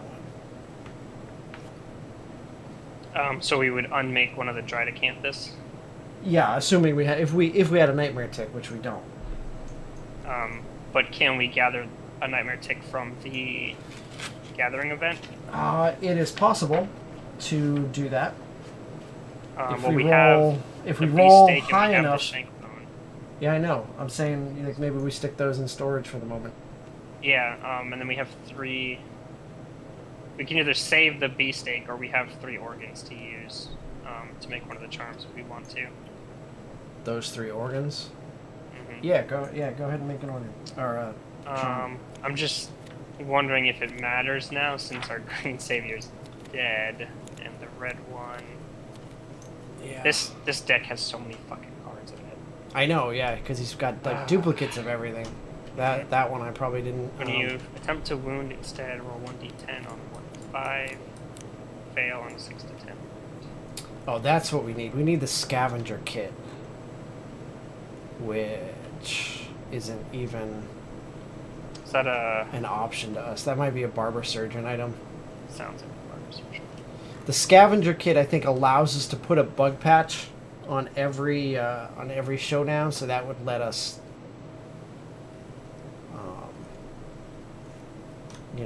more reliably gather vermin. But as if we make the sickle, that gathering event does have a chance of letting us draw a vermin. Yeah, I just I don't think the red charm is worth it. Okay. So let's just put all this in storage. But we will take this endeavor to turn this hide into leather and this shank bone. Actually, we could use we'll use the question mark in storage as a bone. That way we can have, we'll have 2 shank bones and 2 beefsteaks. Okay, so what are we making? Oh, we're making... So I take that question mark out. What am I putting in? 2 shank bones. Yep. 2 beefsteaks. Yeah, man. Bladder. And 1 monster orb.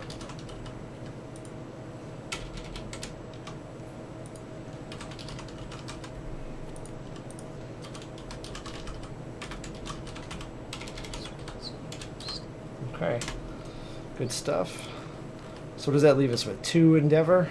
2 endeavor, and where is the sickle? It will be in the...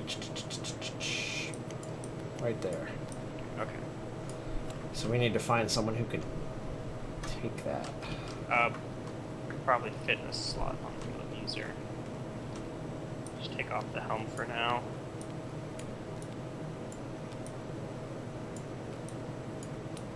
What is it? It's a downward facing green or an upward facing green? Upward.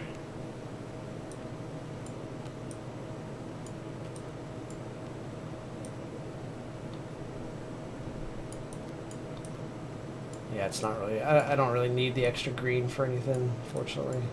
Mm-hmm. Okay. But the bow user can take it for Yeah. now? Alright. Oh, Sarah's dead, so we can actually make use of this set. That's true. Sarah is dead. So we will need a new person, which, let's see, you have some people to choose from here. What did Stoli... So Stoli never actually declared a mastery, or a proficiency, rather. Right. Probably wouldn't hurt to take her out once. Get her a little higher up with something. Mm-hmm. But in regards to fresh survivors, you have one of them with +1 strength that you could take. You have a male with starting with 2 Qatar proficiency. Mm-hmm. And you just have a couple regulars.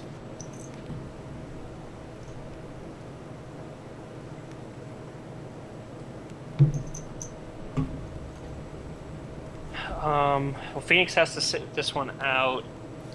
So you want to take? So you're gonna take 2 people you haven't taken before then. Yeah, or we take Evelisa, but I haven't declared her proficiency either. All right, so you can figure that out.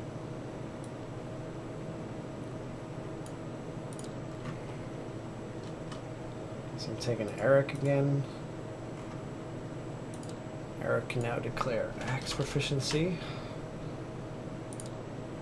So what if we just make Evelisa our new bow user? Go for it. She have stats? Yeah, 1 strength, or 1 accuracy, 2 strength, 1 evasion. And I'm gonna take... So I'll declare her. I'm gonna take my Dingle Sneak of the Lion.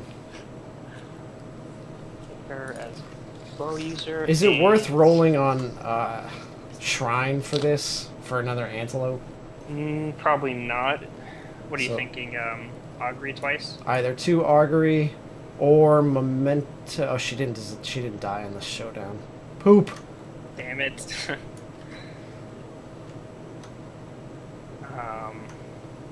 Yeah, we don't really have any other... So what was the no-name male with the guitar proficiency? He had 2, right? Yeah. What were you asking me? What gender was he in? Because I need a name for him. Yeah, it was a guy. It was a guy. So I need a guy to be our in-between guitar user when Phoenix has to be all secretive and shit. They already threw out a ton of names. They like kind of jumped Oh. the gun. I see like Jeremiah and Conan as the first 2. Alright, I'll just take first one there, then Jeremiah. So Jeremiah's on guitars, and you're using Evelisa Yeah, as our so new- what was Nico's name? Neko? Yeah, his surname. Oh, Stupid Nose. Stupid nose. But wait, why are you... Because the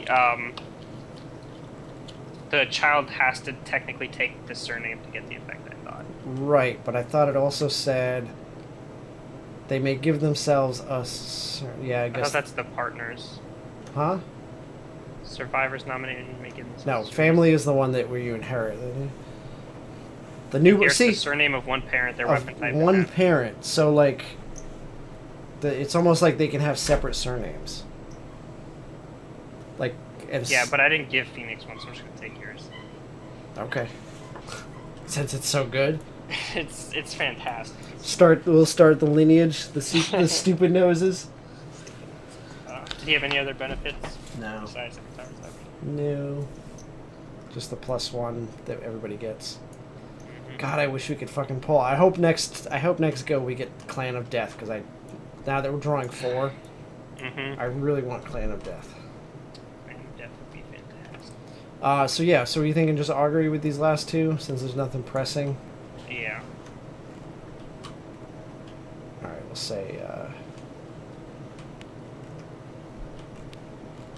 say, Tracy then? Yeah, she still has some understanding to learn. Alright, augury. First one. 2 is +1 understanding. We have to get rid of something. Do we have a lantern? A scrap? I think we do.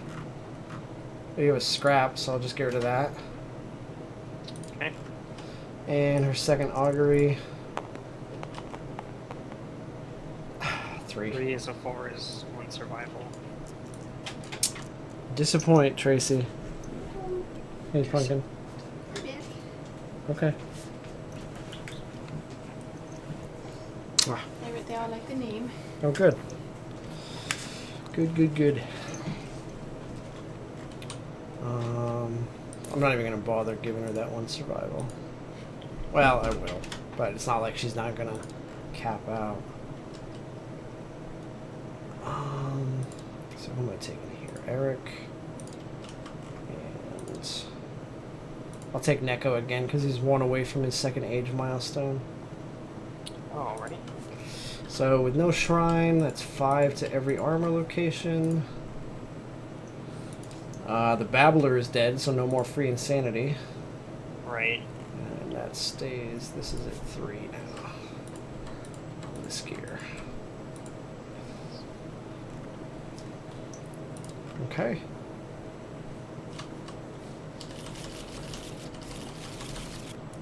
Cut this fucking deck too.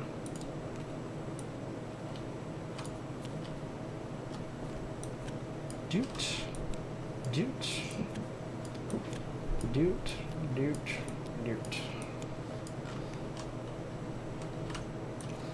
Hopefully this antelope will be less of a pain in the ass. I agree. And we still gain 5 for departing? Yep. 5 survival. Okay. Yep, we're just capped at 9 now. Which maxes him out, and...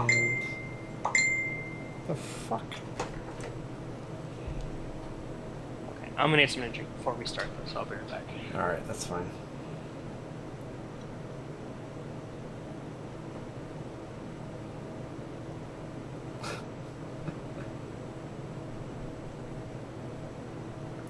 Crazy. So she departs with, or he, 1, 2, bring to 8. And go ahead and take an Acanthus just because I have this space.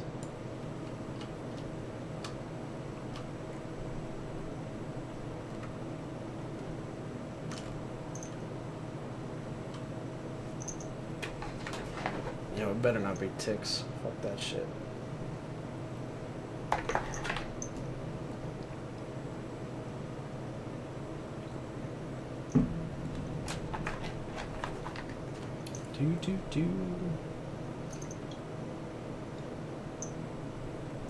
Oh, that's probably not a bad idea.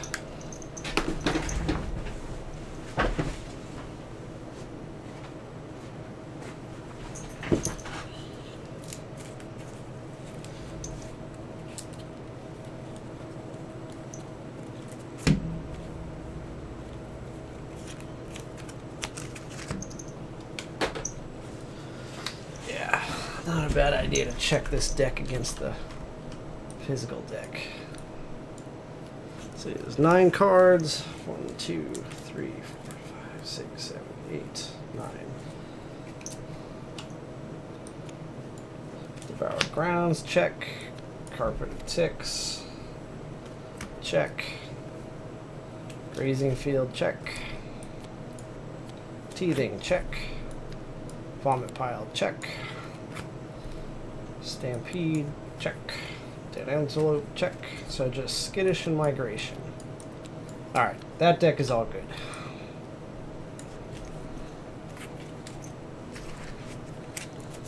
Alrighty. So at the recommendation of Chad, I just checked the Hunt deck for the Antelope against my actual deck. Everything's all good. There aren't 5 ticks in there. That's what I was concerned about. Yeah, just like carpet of ticks for days. So Sarah, was Sarah the one that like had to roll 2 dice on a thing? And Yes, she was. well, that's done with. Alright, so we'll have Neko go. Get back here. Vomit Pile. The survivors find the half-digested remains of their quarry's last meal. Each survivor may scavenge, gain 1 courage, and roll on the table.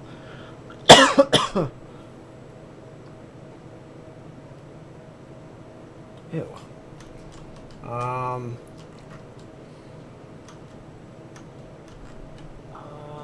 I'm gonna I'll roll with... Yeah, I'm gonna roll. Jeremiah has no consumable, so nothing negative there. So Ooh, I might eat the monster grease though. 1 to 4 eats the grease. I could probably get by without it. It's just we don't have a backup.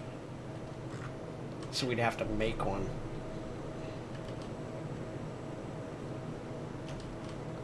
But the +1 actually, no, it's not even worth it. The +1 courage. Ava-Lisa would bold. I could do it. Eric would bold off of it. I could do it on Eric and just eat the Acanthus if... Because we have a few. We have like 3 of those. So maybe I'll do it with Eric. Someone's got to scavenge, otherwise did you add the fresh Acanthus? I thought we were going to undo one of these. No, because you can't keep fresh Acanthus. Oh, you can't. You have to use No. it. Okay. Oh, actually, no, I guess you can. I guess you can keep it. It's just you can't bring it back out as. That's what I was thinking. You can't bring it back out as the fresh Acanthus to get this. That's what I was thinking. You can archive it, but I also thought we're going against another Antelope, so it's like a ton more chances just to gather more. Yeah, makes sense. So. Yeah, and Chad's right. It's archive all consumable gear. Oh. So you lose both. Archive. You're right. Yeah. So okay. Probably not worth it. Do you have someone you can roll with though? Cause Yeah, the cat gear can roll for free. do it. Jeremiah rolling. 1 survival. Survival actually is useful. But you get your courage, so. I'm thinking about rolling on Ava-Lisa because losing the 1 grease on her isn't that big of a deal, and she would bold. Okay.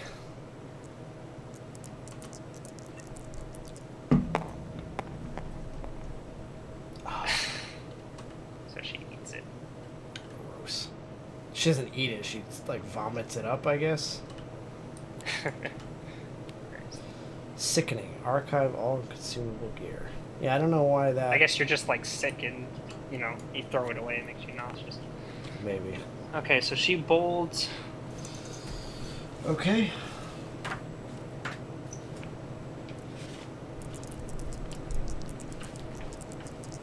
On the hunt phase, you gain prepared. And she rolled a 3. And so you gain 1 speed token for the next showdown.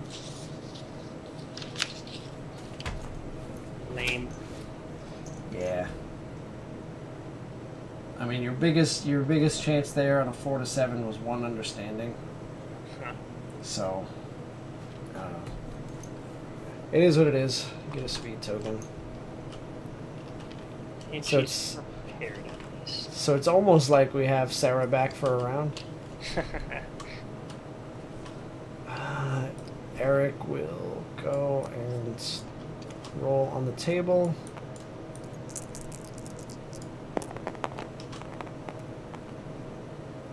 $58.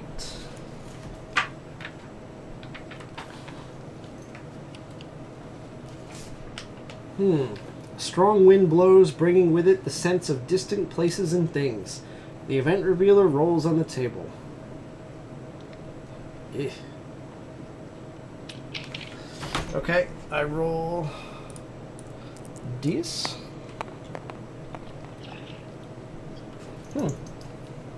The survivors smell their quarry's foul odor and surge forward. The survivors may skip the next hunt space. If this movement starts the showdown, the survivors ambush the monster. If any survivor has noisy gear, the survivors do not ambush. Start the showdown normally. Did you bring the harp? No, I did not.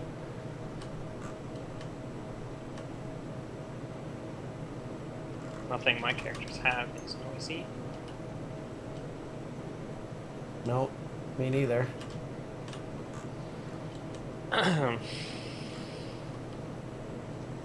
So we skip whatever that is and ambush antelope.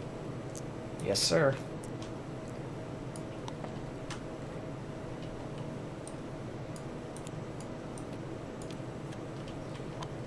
Draw R2 random.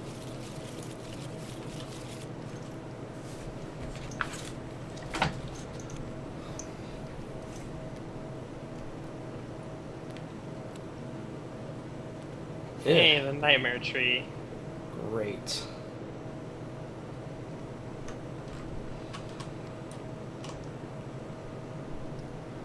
The nightmare tree, at least 5 away from all. That's supposed to be a 3x3, right? I thought it was. I was like, damn, that seems like a really fucking small tree. Yeah, I'm fairly certain. That seems right.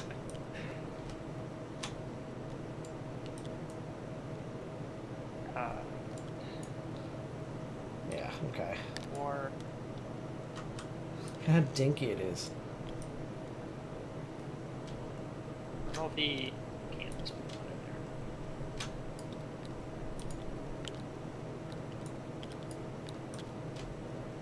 there. Okay. 1, 2. Actually, do we want this just like off in a corner almost? Because Can't be in a corner. It has to be. I know, but like a corner-ish. So But yeah, like up there, just out of the way. 1, 2, 3, 4, 5. 1, 2, 3, 4, 5. So like right there. Mhm.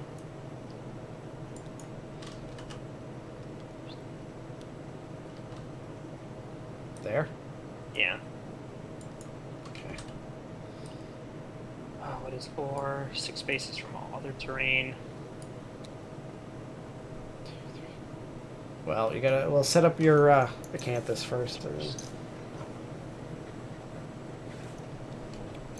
you want to see if that was going to be ticks.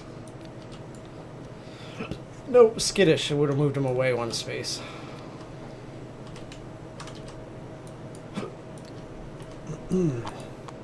Clunk. Clunk.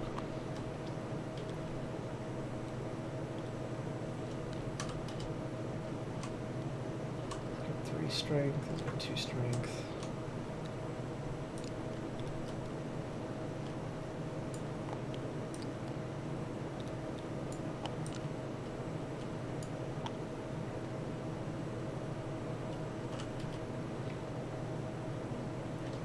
Which way do we want him facing?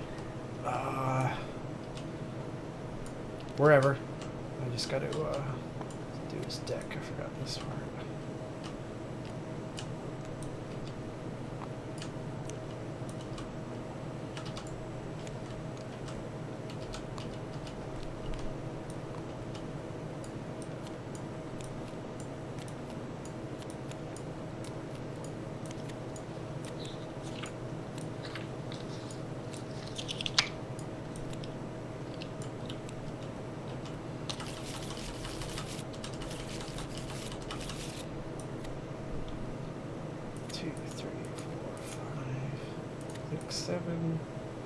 8, 9. Huh? So I could start 4 away from it, and then charge into it, bump it down 1 to get -1 toughness, and then throw the arrow for the evasion. Okay. Sure. Sounds like a good time. Okay.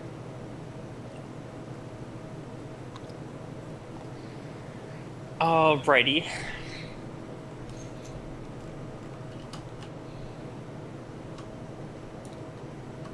So I will do this. You start as the monster controller. Go ahead. Alright, so I will move 4. Slam into it. Use my movement to slam, knock him back 1. He gains -1 toughness token to the end of the round. Or end of the turn. End of round. Okay, and then I will roll. Needing a 5 to hit with the arrow. Why do you need a 5? I thought you needed a 6. Avalisa has 1 accuracy. Oh, she does. Okay.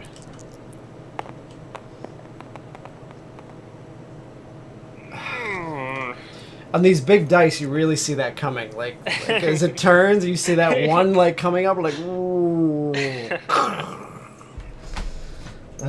All right. And you be done? Yeah. I will go with Neko, I guess, needing a 6.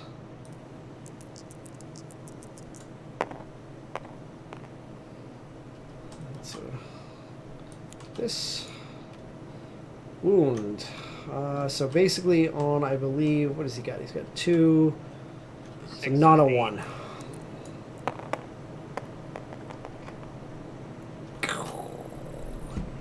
Persistent injury, degenerating wound. Okay. It's in the -1 movement token. And this gets here, and he actually gets a 2nd because of the Zambato. That beautiful, beautiful Zambato. Okay. And then I will go swinging the axe, which I didn't even get to swing last time. So right. 2 needing 4s from behind. She is insane, right? Yep. 2 needing 4s from behind. 2 hits. That'll do.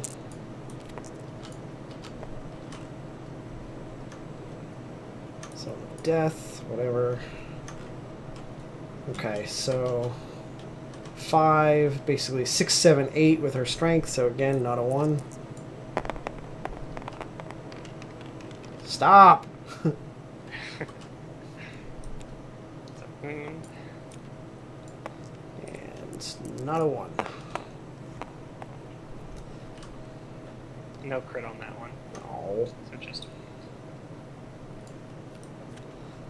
So he does a basic on everybody in the zone of death, which is my 2. Yeah, 2 on an accuracy, 2+ with 1 dealing 1 damage. So 2 hitting on 4s on both of them.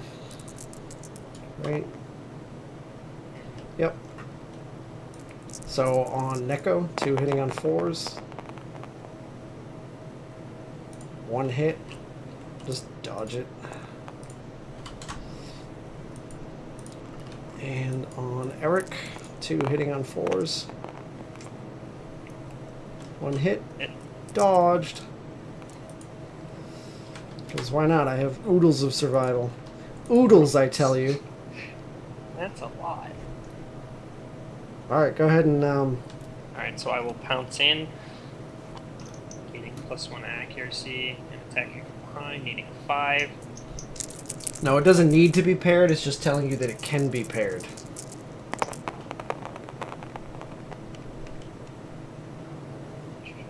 Three? 3 hits.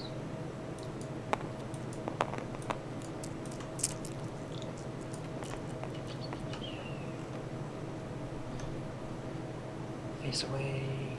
I'll be that one last.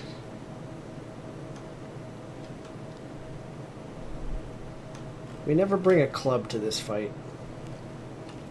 No, I we can't don't even attack with the shield. I can't even think to myself. I guess the hammer would be a club. Yeah. don't think we've ever made a club. Okay, and then that's Out of curiosity. 2. Huh. So the club specialization, all clubs in your gear grid gain paired. And then if you're club master, all clubs in your gear grid gain savage. On a perfect hit with a club, gain +3 strength until the end of the attack. Huh. Yeah. Okay, so not a 1. He has 8 strength. So first hit location. 4 is a wound.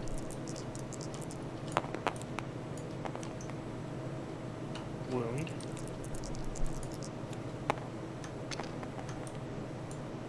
And that's a wound. What's the reflex? The attacker, turn to face away from the attacker and full move in a straight line, which would wound him. Oh, he's gonna move right over. Well, I'm gonna dash then. Actually, before that reflex happens, I'm just going to. Because what has he got? He's got 3 left. I'm gonna take another hit with his Zambado for a surge. Needing a. That'll do.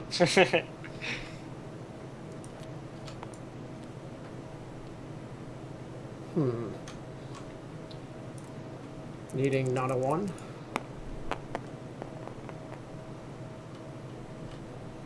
Okay. That's 2.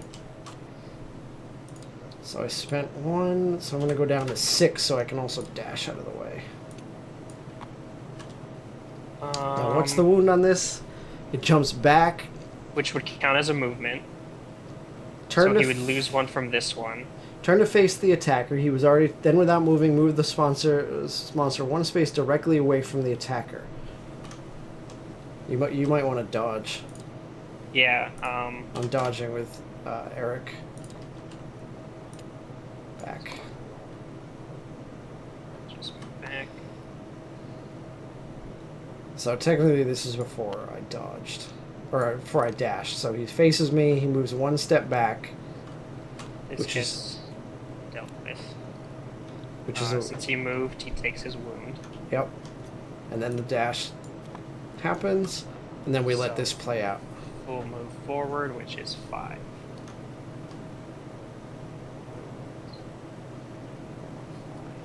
And he takes a wound. Takes a wound. He will. He'll die. He'll graze. What do you mean he'll graze? Oh, never mind. Yeah, so he's dead. He'll die. Actually, he's standing on one, so he doesn't have to move. Well, he doesn't, but that's only if he can't actually target one of us. Oh wait, no, because he's down to basic. action. So actually, I will. 1, 2, 3, 4, 5. So I'll dash and surge with Ava Lisa to gather that. Okay. Why? He can still walk over to this one that I'm on. But he'll die. Oh, that's right. If he okay. moves, he dies. He's Yeah, gonna yeah, gain you're 1 right. health by eating that. So I'm You're gonna right. 1, 2, 3, 4, 5. Rolling on this.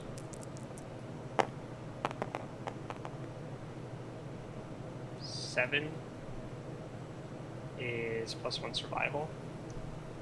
And archive the terrain.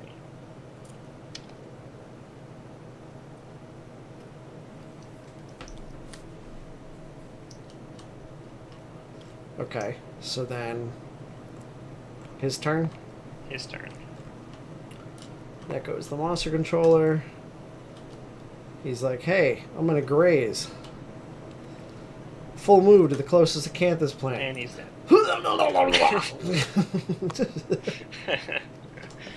Alright, cool. What a fucking dumb... This is such a dumb animal. Both of these that we fight, they're so dumb. And that's why we choose the ambush instead of letting him graze around for a couple of turns. 1, 2, 3, 4. 1, 2, 3, 4. Okay. Of course, we didn't actually get a chance to get our fresh acanthus, but whatever. Oh, we forgot to put the... You forgot to remind me. We had the sickle. Oh. We should have done the event. Right. We can technically... We can retro that, because all it does is... we put this special... Where's my special hunt events? Yeah, let me put this over here so I don't forget next time. So we would have basically chosen, we could do, you put this on any space we want, so we say we put it on the first one, which makes it the first thing we do. Mm-hmm. Okay, so like, we gather, and then we would have gone underneath to do the thing. So you want to just resolve this now? Yeah. So this goes on top, and then you do the normal event.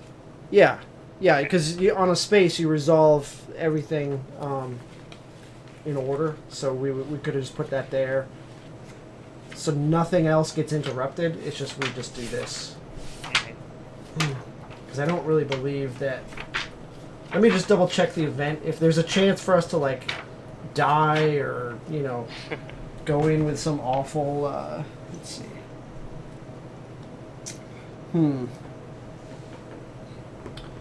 So to make a gathering roll, a survivor nominates any number of d10s and then rolls them. If 2 or more results are the same, your score is 0. Otherwise, add all your die results to determine your gathering score. Add all the survivors' gathering scores to make a single final score and consult the table. Which means, like, if for some reason we rolled a 0 to 11, we'd have to roll on the random hunt table, and then we are in the territory of, like, things might have changed the rest of the, Mm-hmm.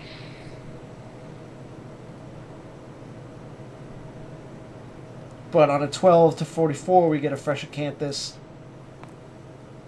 And on a 45 to 74, So every survivor nominates a number of die. yes. But if you get any doubles, you contribute 0 to the total. 0. So if we each did like 2 dice, Mm-hmm. chances are we can get above a 12.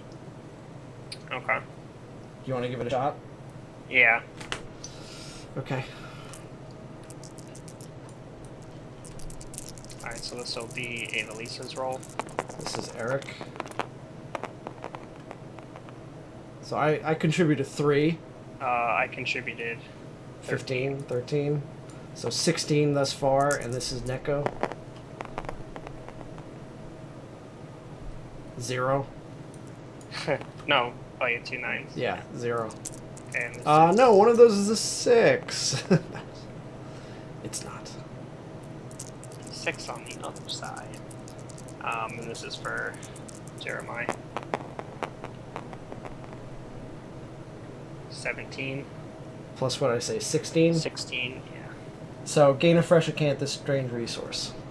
All worked out. It all worked out. In yep. Yep, we just got to remember that in the future. Right. I'll leave this face up so I remember to put them. Okay. Okay, so we get our 4 endeavor.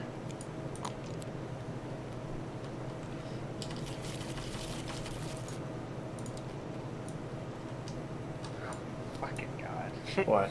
2 shank bones, a beefsteak, and muscly gums. Damn it. No pelt, really? No horn? No help. Dark Dentist. Get out of here, blank card. That's right, I forgot these were blank for you. We don't have the iron. 4 bones or 1 large flat tooth. We don't have a flat tooth, do we? No. Do we have 4 bones? 4 shank bones. Or like 3 shank bones and a normal bone. But we need to innovate, so remember that. I mean, it's just like we have a bone to innovate. Right. We have that. It's just, do we want to use the shank bones Yeah. or not? I guess is the question. Well, no, well, we're not even worried about cooking now anymore because next year we're dealing with a nemesis. So our focus is going to be on that before we ever even think about going back to antelopes or whatever. Right. But I also think next time we should go after a level 2 antelope because just to pull the extra resources and because we can probably handle it. 1 speed, 1 damage. What's diabolical? What's diabolical? Yeah, it's something that one of the traits you pull for a level What? 2 antelope. Oh, diabolical is just at the end of his turn he tramples. Full move. Target otherwise full movement directs the monsters facing. Okay, so another chase him around and then just dash out of the way. Yeah, pretty much with dashes we can. Trample zone. Okay. So yeah, I think we can handle that. Yeah. With dash and the amount of survival we're bringing to this thing. So it's just a matter of whether or not we want to risk death, the shattered jaw, to roll. Basically, we need a 6+ to get 1+1 strength with the monster tooth dentures. Or we tell her to fuck off. Don't know if I really like those odds. Fair enough. Fuck off, Dark Dentist. Okay. Update death count. Nothing. Update the timeline. Nothing going on with the timeline. Right? No. And develop. Okay, so these resources and this endeavor to innovate. Okay.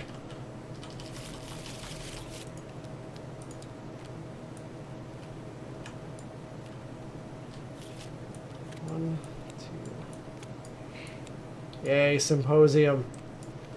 Still no goddamn Fucking plan. symposium. All right. Damn it.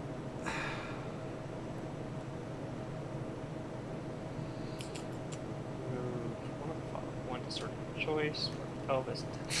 That's no prolapse. Yeah. But the 1 to 3 on that isn't a bad way to gain survival. You just have to, or sorry, understanding. Mm-hmm. It's not bad. 4 to 7. That's a decent way to get insanity for people who need it too. Yeah, and then also removing another option to remove disorder besides the the drums that we need a 9+ on. 9+. That's an 8+. That's a little bit better. A little bit better. Forbidden Dance gives us the heart flute, right? Mm-hmm. Actually, sacrifice maybe. Do we really have the population to throw away with sacrifice? Not necessarily, but at the same time, moving that Nemesis Encounter Watcher back 1 year. So just scrap smelting then? Scrap smelting or bloodletting? I mean, scrap smelting does let us start fucking with iron. I'm just worried that we're not even going to have time this campaign to worry about iron. Like, I don't feel like we started early enough. Like, we're still scrambling just to get this stupid... Right, and we're not. It's again. It comes down to which one is it? The weapon crafter. We have to spend an endeavor on a 6 to 9. We gain a broken lantern, Yeah. and that's only one broken lantern. We really haven't been getting the stockpile of broken lanterns, anyways. No. And you need what, 3? 3 to add an iron. 3 and 1 endeavor just to get 1 iron. Or if we get a 10, it's 3 scrap and 1 iron any number of times we want, but... Let me repeat this. Yeah. But is that you may repeat spending the endeavor? No, you can repeat, like, the conversion. Oh, okay. Because there's nothing here that says you can't spend the endeavor multiple times per settlement phase. Right. So the 10+ means, like, you just get to convert all of it to... Yeah, I mean, like, if we were sitting on some... Yeah, but we've kind of been throwing it away. Right. So I think bloodletting. Okay.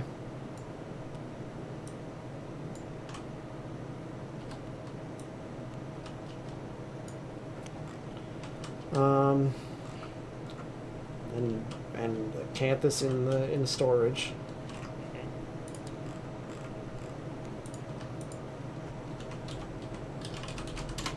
Is there anything else that we want that we could make?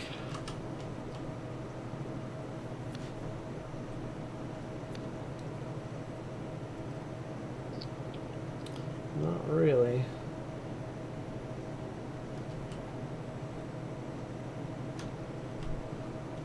I'll take the muscly gums and remake the monster grease. Oh, okay.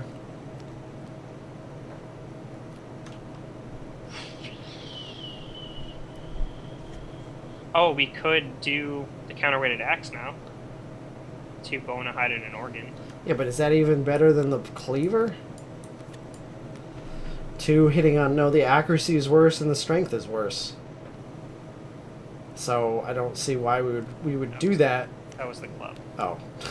Never mind. It's something similar. It's 2, 6 plus, Okay, 4 so damage. But if you pair or if you do the connection, it's perfect hit. Do not draw hit location. Monster suffers 1 wound, and it has reach. So. And you that's 2-handed, right? Yeah.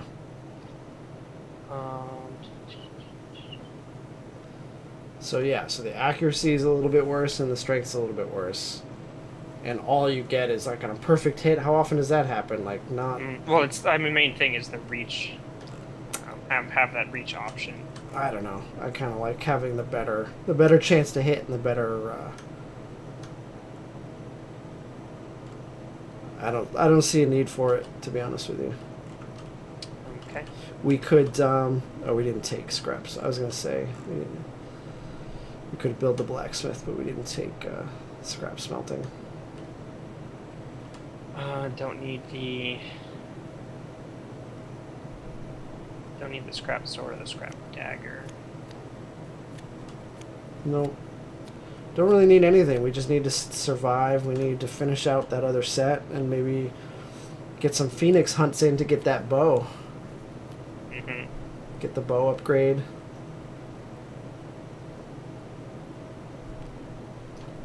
You want to just stick all this stuff in storage then?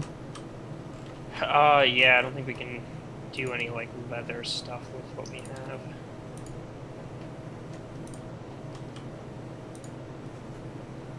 Shit, what was his survival at? It was like a 6, I think. So, alright, so what am I putting in there? 2 more shank bones. 1 lantern and 1 monster hide. And you already got the acanthus, right? Yep.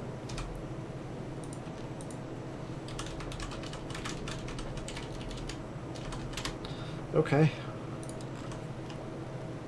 And then 3 endeavor, so definitely shrine, because we have to fight a nemesis, which I think is going to be the Kingsbane, right? Yeah, because that's the only level one. 3 butcher or level 3 Yeah. King's Hand. All right, so go ahead and roll on that.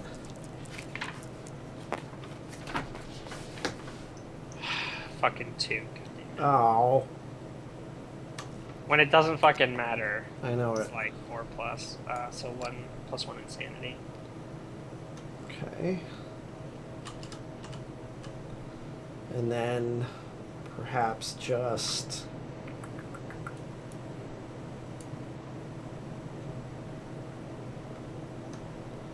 augury. Yeah, I think so. Okay.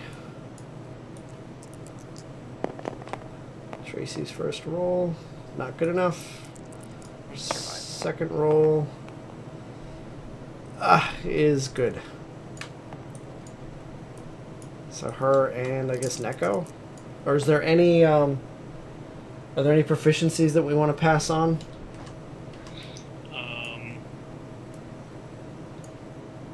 I don't think so, besides the Yeah. besides the Twilight Sword, maybe. Alright. We'll say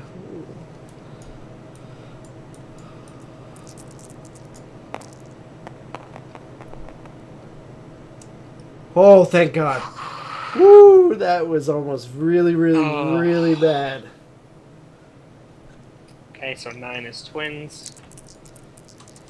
Not a fucking heart attack. Wow. Boy and a girl. Boy and a girl. We will say that the girl gets the Twilight Sword proficiency, and the mail.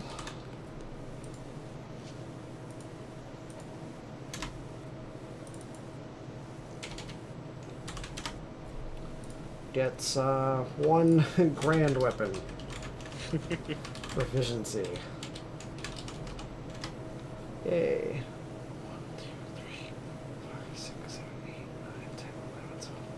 13. So let's see, what time is it? It's 10. Do you wanna deal with this Kingsman? I don't know, because if it's either we get steamrolled and it doesn't matter, or if we put up a fight, then it's gonna be like an hour plus fight, I feel like the butcher was. Yeah. Okay. So we can decide what we're gonna bring or who we're gonna bring. Mm-hmm. But I really don't feel like getting into like an hour and a half fight right now. Okay. So we're gonna be dealing with Silent Hymn, which is new.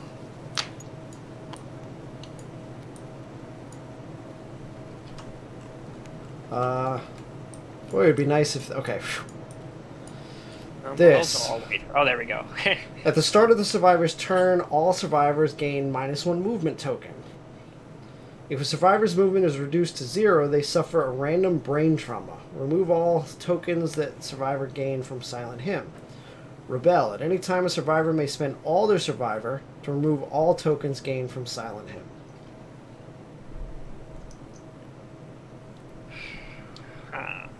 So we have 5 turns before we're all dealing with brain trauma.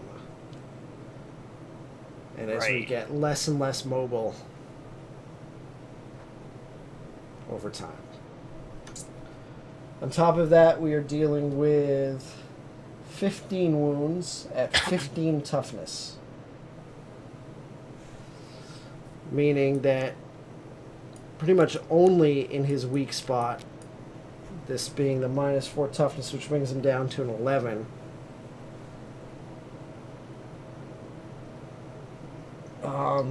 So we are once again pretty much relying on, well, we're relying on you and maybe the Butcher Cleaver wielder. Let's see, the Butcher Cleaver wielder from behind would need 6s to wound. Cat gear with this setup is 7 without pounce or any other modifiers. Would need an 8. 1 strength that all people have brings it down to a 7. You need an 8 to wound? From behind? With just from behind it would be a 4 then.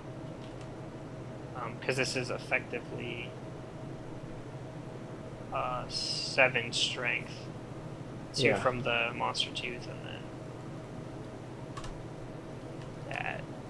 So right, so 7 from anywhere, but 3 from behind.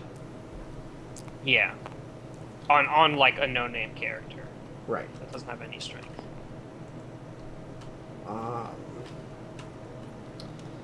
So we'd basically be relying on those 2 to do the damage. Maybe the bow user to clear some of those battle pressure cards. Because, I mean, hitting on, what is it? Hitting on a 6 probably if you take Evelisa.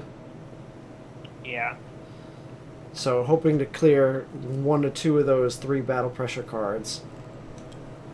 And then the tank, again, just out front blocking. And trying to take the... let's see, what are his... That's an S. That's an advanced, that's an advanced, that's S, advanced, legendary, advanced, special, spinning halberd. So, furthest threat in range. This is closest threat. Closest threat.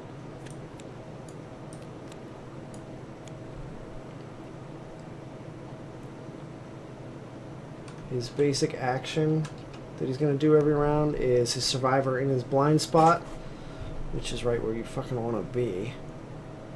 I mean, I guess we could attack and then dash out. Yeah. And then do that, 3 turns, surge and dash, and then 4th turn, do what we can, and then burn our survival to get rid of the movement tokens. I guess. And hopefully have him near dead by then. 15 wounds we gotta do? Maybe. I can roll 8 die with the Qatar set if I surge. Yeah.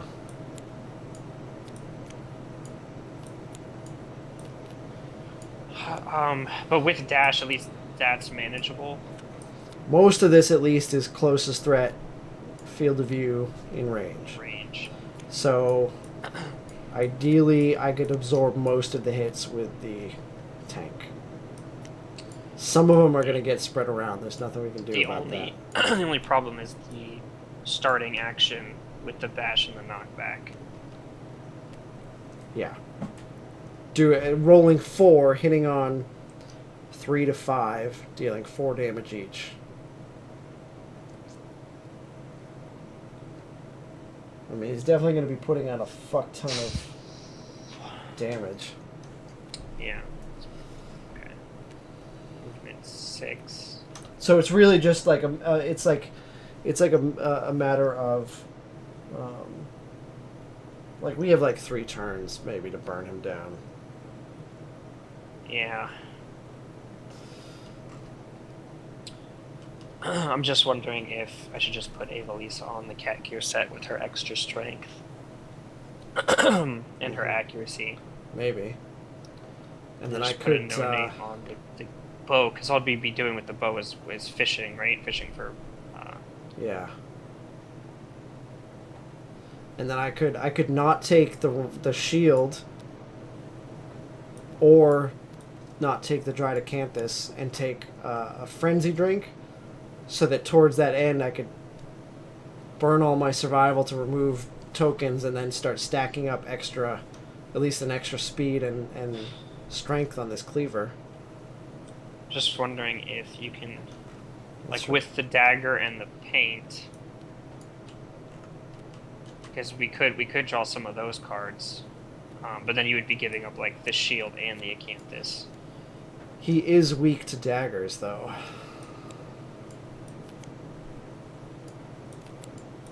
So you could, could paint with a dagger and the cleaver. Dagger being slightly worse to hit, but having that extra bonus damage if it does. Mm-hmm. Kind of go in with the mindset of like Qatar's rolling 5 die, trying to hit as many as you can. Right. And then you, on the other hand, can surge and blood paint again and get 5 rolls out of it. So it would just be like that. Blood paint. Yeah.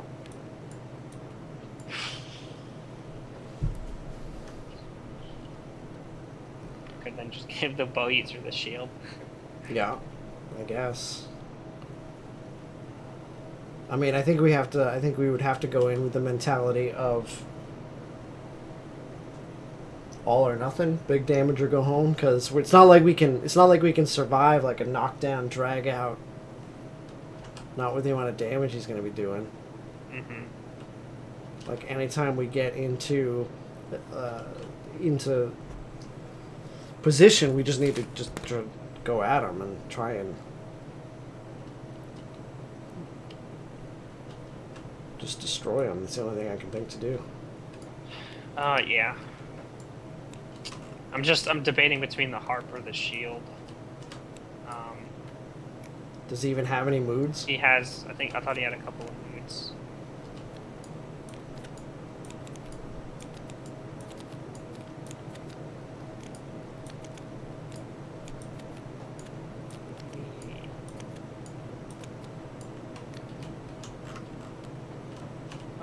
And one of his advanced cards. After the monster performs a basic action, move it directly back 3 spaces without turning. Yeah. Spinning Halberd. Deflects all ranged attacks with its Lantern Halberd. Great, that would suck. Lash out. Moves into a space in the trip zone. They end their movement except for bash. Uh-huh. Which wouldn't be bad if we're already behind him, because then we can just dash back. Right.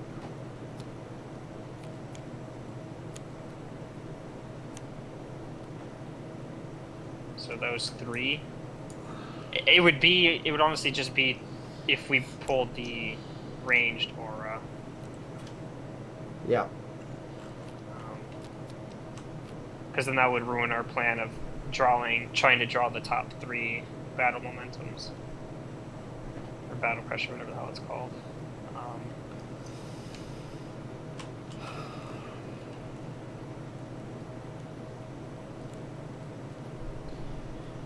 I don't think the shield will really help because he's doing like what, at least 4 damage with most attacks. If he goes after the bow user. Yeah, I mean, you really need the armor, like a existing armor. So unless you're blocking, but even then, it's going to be marginal. Like that's what I'm saying is like the actual tank can probably survive a few rounds, but we really gotta burn him down. So I think I would do this. And the other question is whether or not we want to risk the Butcher's Cleaver on this, because if that person dies, we lose it, right? But it's kind of also like we can't just take weak shit against him either, because then we're not gonna, we're not gonna win. Yeah. So let's go back to. Did I give my? I didn't. I forgot to give my people their proficiencies and experience. Huh. Did you do that? I gave them the proficiencies. Because Neko gets his second age milestone.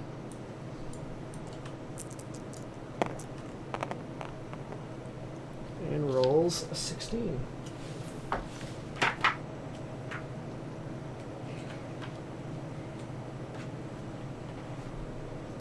One random fighting art.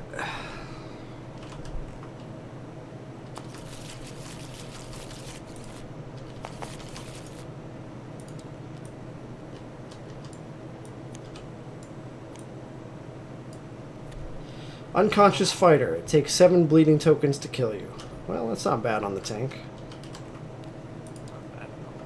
So I'm wondering if we... That's still a bad chance to hit, though. What's that? Like we make the scrap dagger, but it's 3, needing 7s to hit, with a strength of 2. Again, like we make that in lieu of the Butcher's Cleaver. Can we? Yeah, we have the scrap and we have a bone. Yeah, that might actually be worth. Because if you're talking about being in behind, then you're looking at 6s on both of these to hit. And if we can land the arrow, if you can land the arrow, that's 5s, and then you're in good range. And then you get like the +3. Yeah, that's the thing against those locations. You're which really make just up for it. You're really just hoping for. So +3 on this would bring it to a 4. +3 would be that one's 5, a 5. And if you perfect hit, you gain +2 strength for the rest of the attack. Right, but so 5 on. Although that would, an 11. If you perfect hit with the scrap dagger roll, that would just give your character 2 strength, bringing up the bone dagger damage as well. Yeah. All right. Well, let's go ahead and make that, and we'll save the cleaver then. So what I have to take out? A scrap and a bone. A scrap and a bone.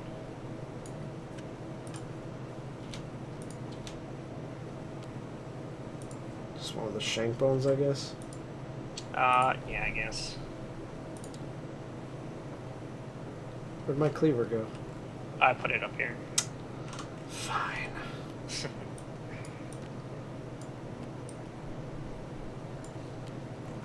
Okay. Let's see.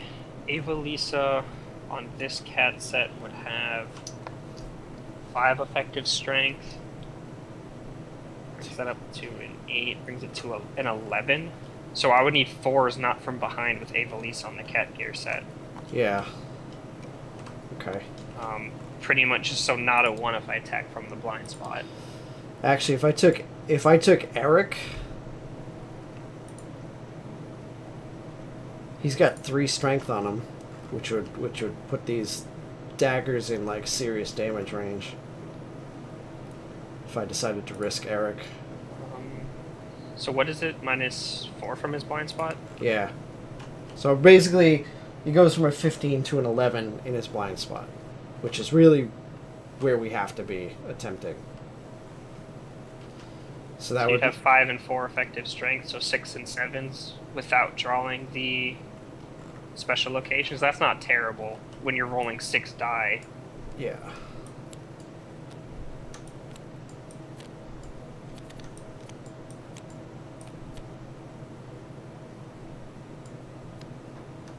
It's some of them. It's, I don't know, maybe half of them. Nice.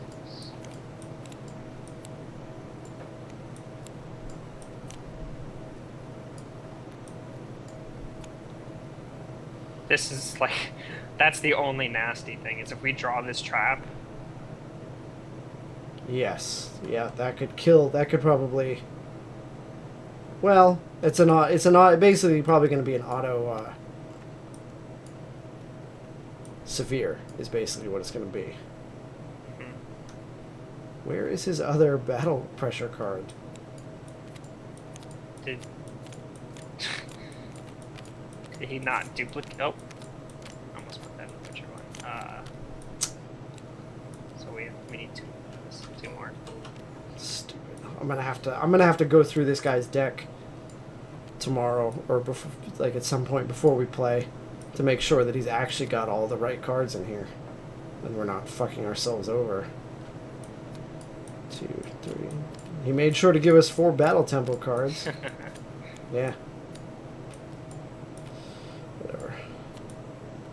Okay, so I mean, it's like maybe a 50-50 chance. Just curious how his with that 0 presence secret fighting art, would he still attack you no matter what? I have no idea. Because you're always considered to be in his blind spot. Yes. Just not that it matters, but it's just Yeah. interesting. Yeah, I don't know. Good question. Okay, so Ava Lisa, I think, has to go in the cat set. Mm-hmm. She's just, I think she's just our best shot, without losing too much. Because like if I take Phoenix, Phoenix is 2 hunts away from mastering the Katars, Right. which would give everyone the ability to ignore the first reaction. With Katars. Yeah, with Katars. So Let me just see who we're... Okay, so Tracy we're saving for the Watcher, obviously. Phoenix we want available for the Watcher. Neko, I guess, because he's okay. Like, all he's got to his name, he's got that, 7 bleeding tokens to die and 2 strength. But he has been working on grand weapon proficiency, so...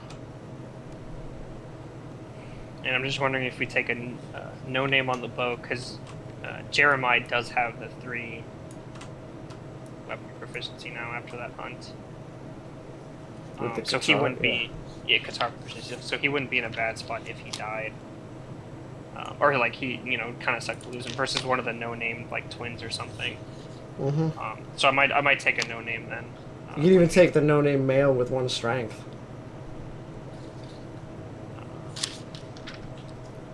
Fuck, you could even take Stoli for the auto hits, because we haven't been doing anything with that savior.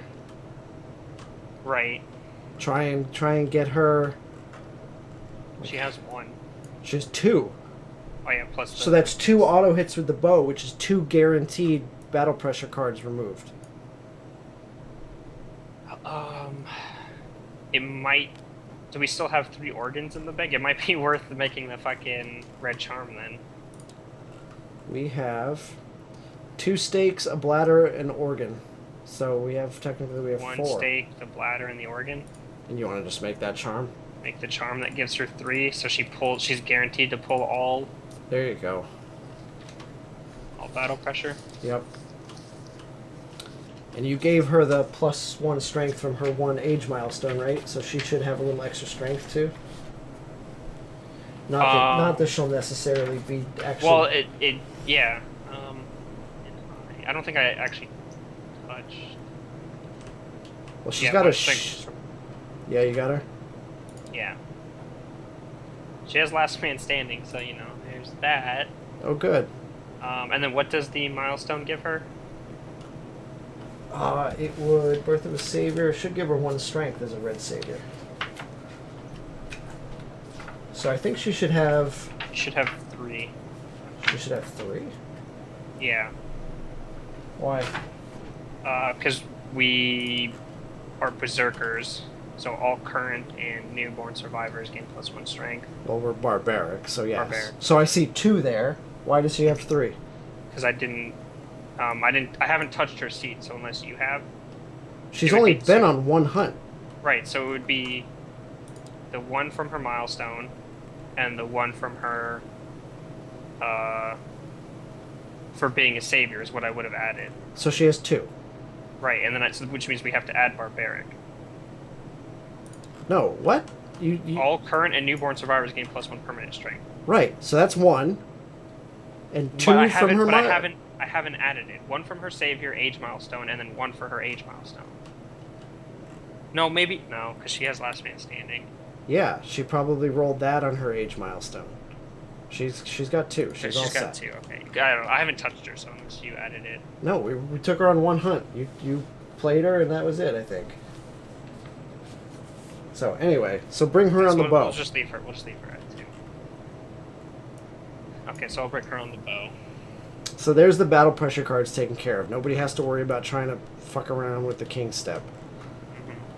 She can just go first, remove those things, and then unless we draw one of those stupid cards that puts them back on top.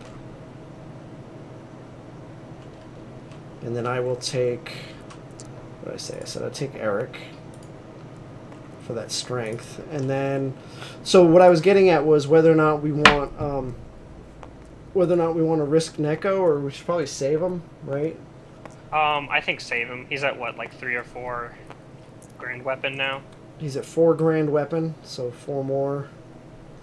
4 more hunts and he gets his 3rd age milestone, and he masters grand weapon. So. I mean, I think we have a no-name to throw away. I could take Patrick. Patrick is pretty much a no-name. Patrick survived the butcher. He's got 1 strength. Maybe he can survive another one. Maybe. Alright, so Eric and Patrick together again. Take a D6. So I'm going to get them all set up to depart then. So that'll be 2 on every location. Ugh. And capped on survival.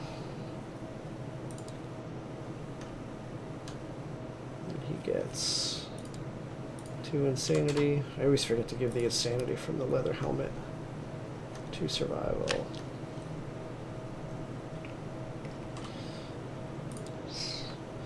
Two survival plus 5 is 7, which gives him. So Patrick will be capped on survival too, so that's good.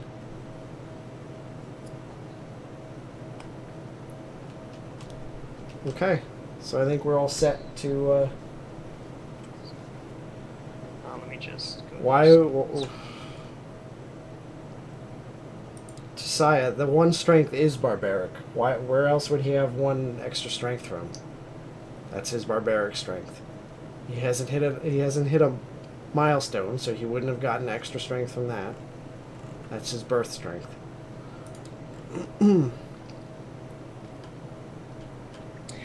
The 1 strength from barbaric is on our survivor template, so everybody that we make starts with that 1 strength from barbaric. Okay. Nightmare tree can go away. All right, so we're all set then with departing, right? Figured out. our strategy here? The one, just make sure you add the one insanity from failed drums or failed shrine. Oh yeah, okay. And then I think I'm missing one. Let's see.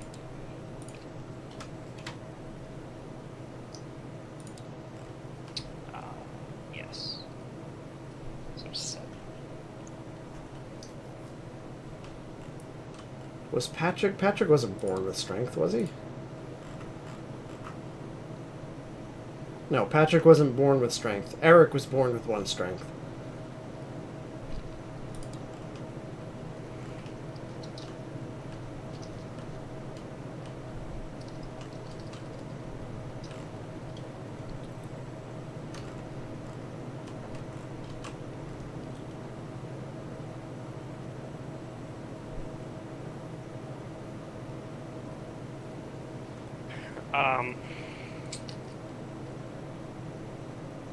Hmm.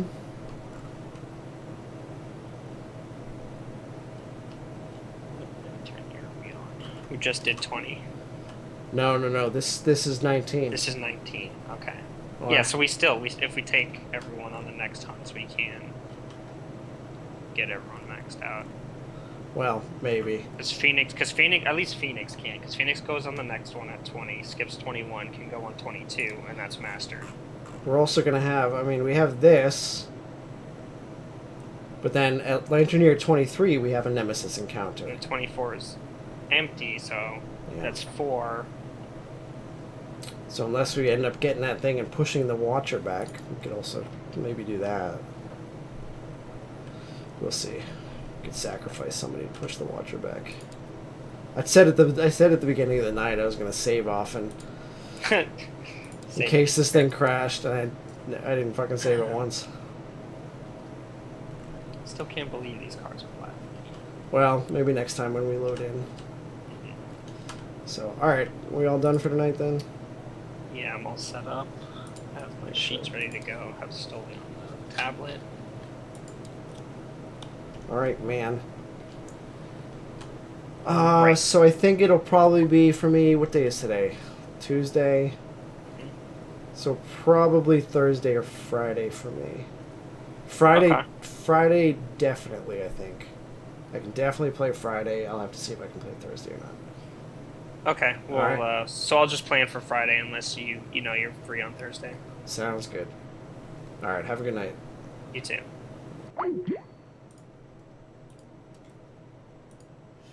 Alright, have a good night, guys.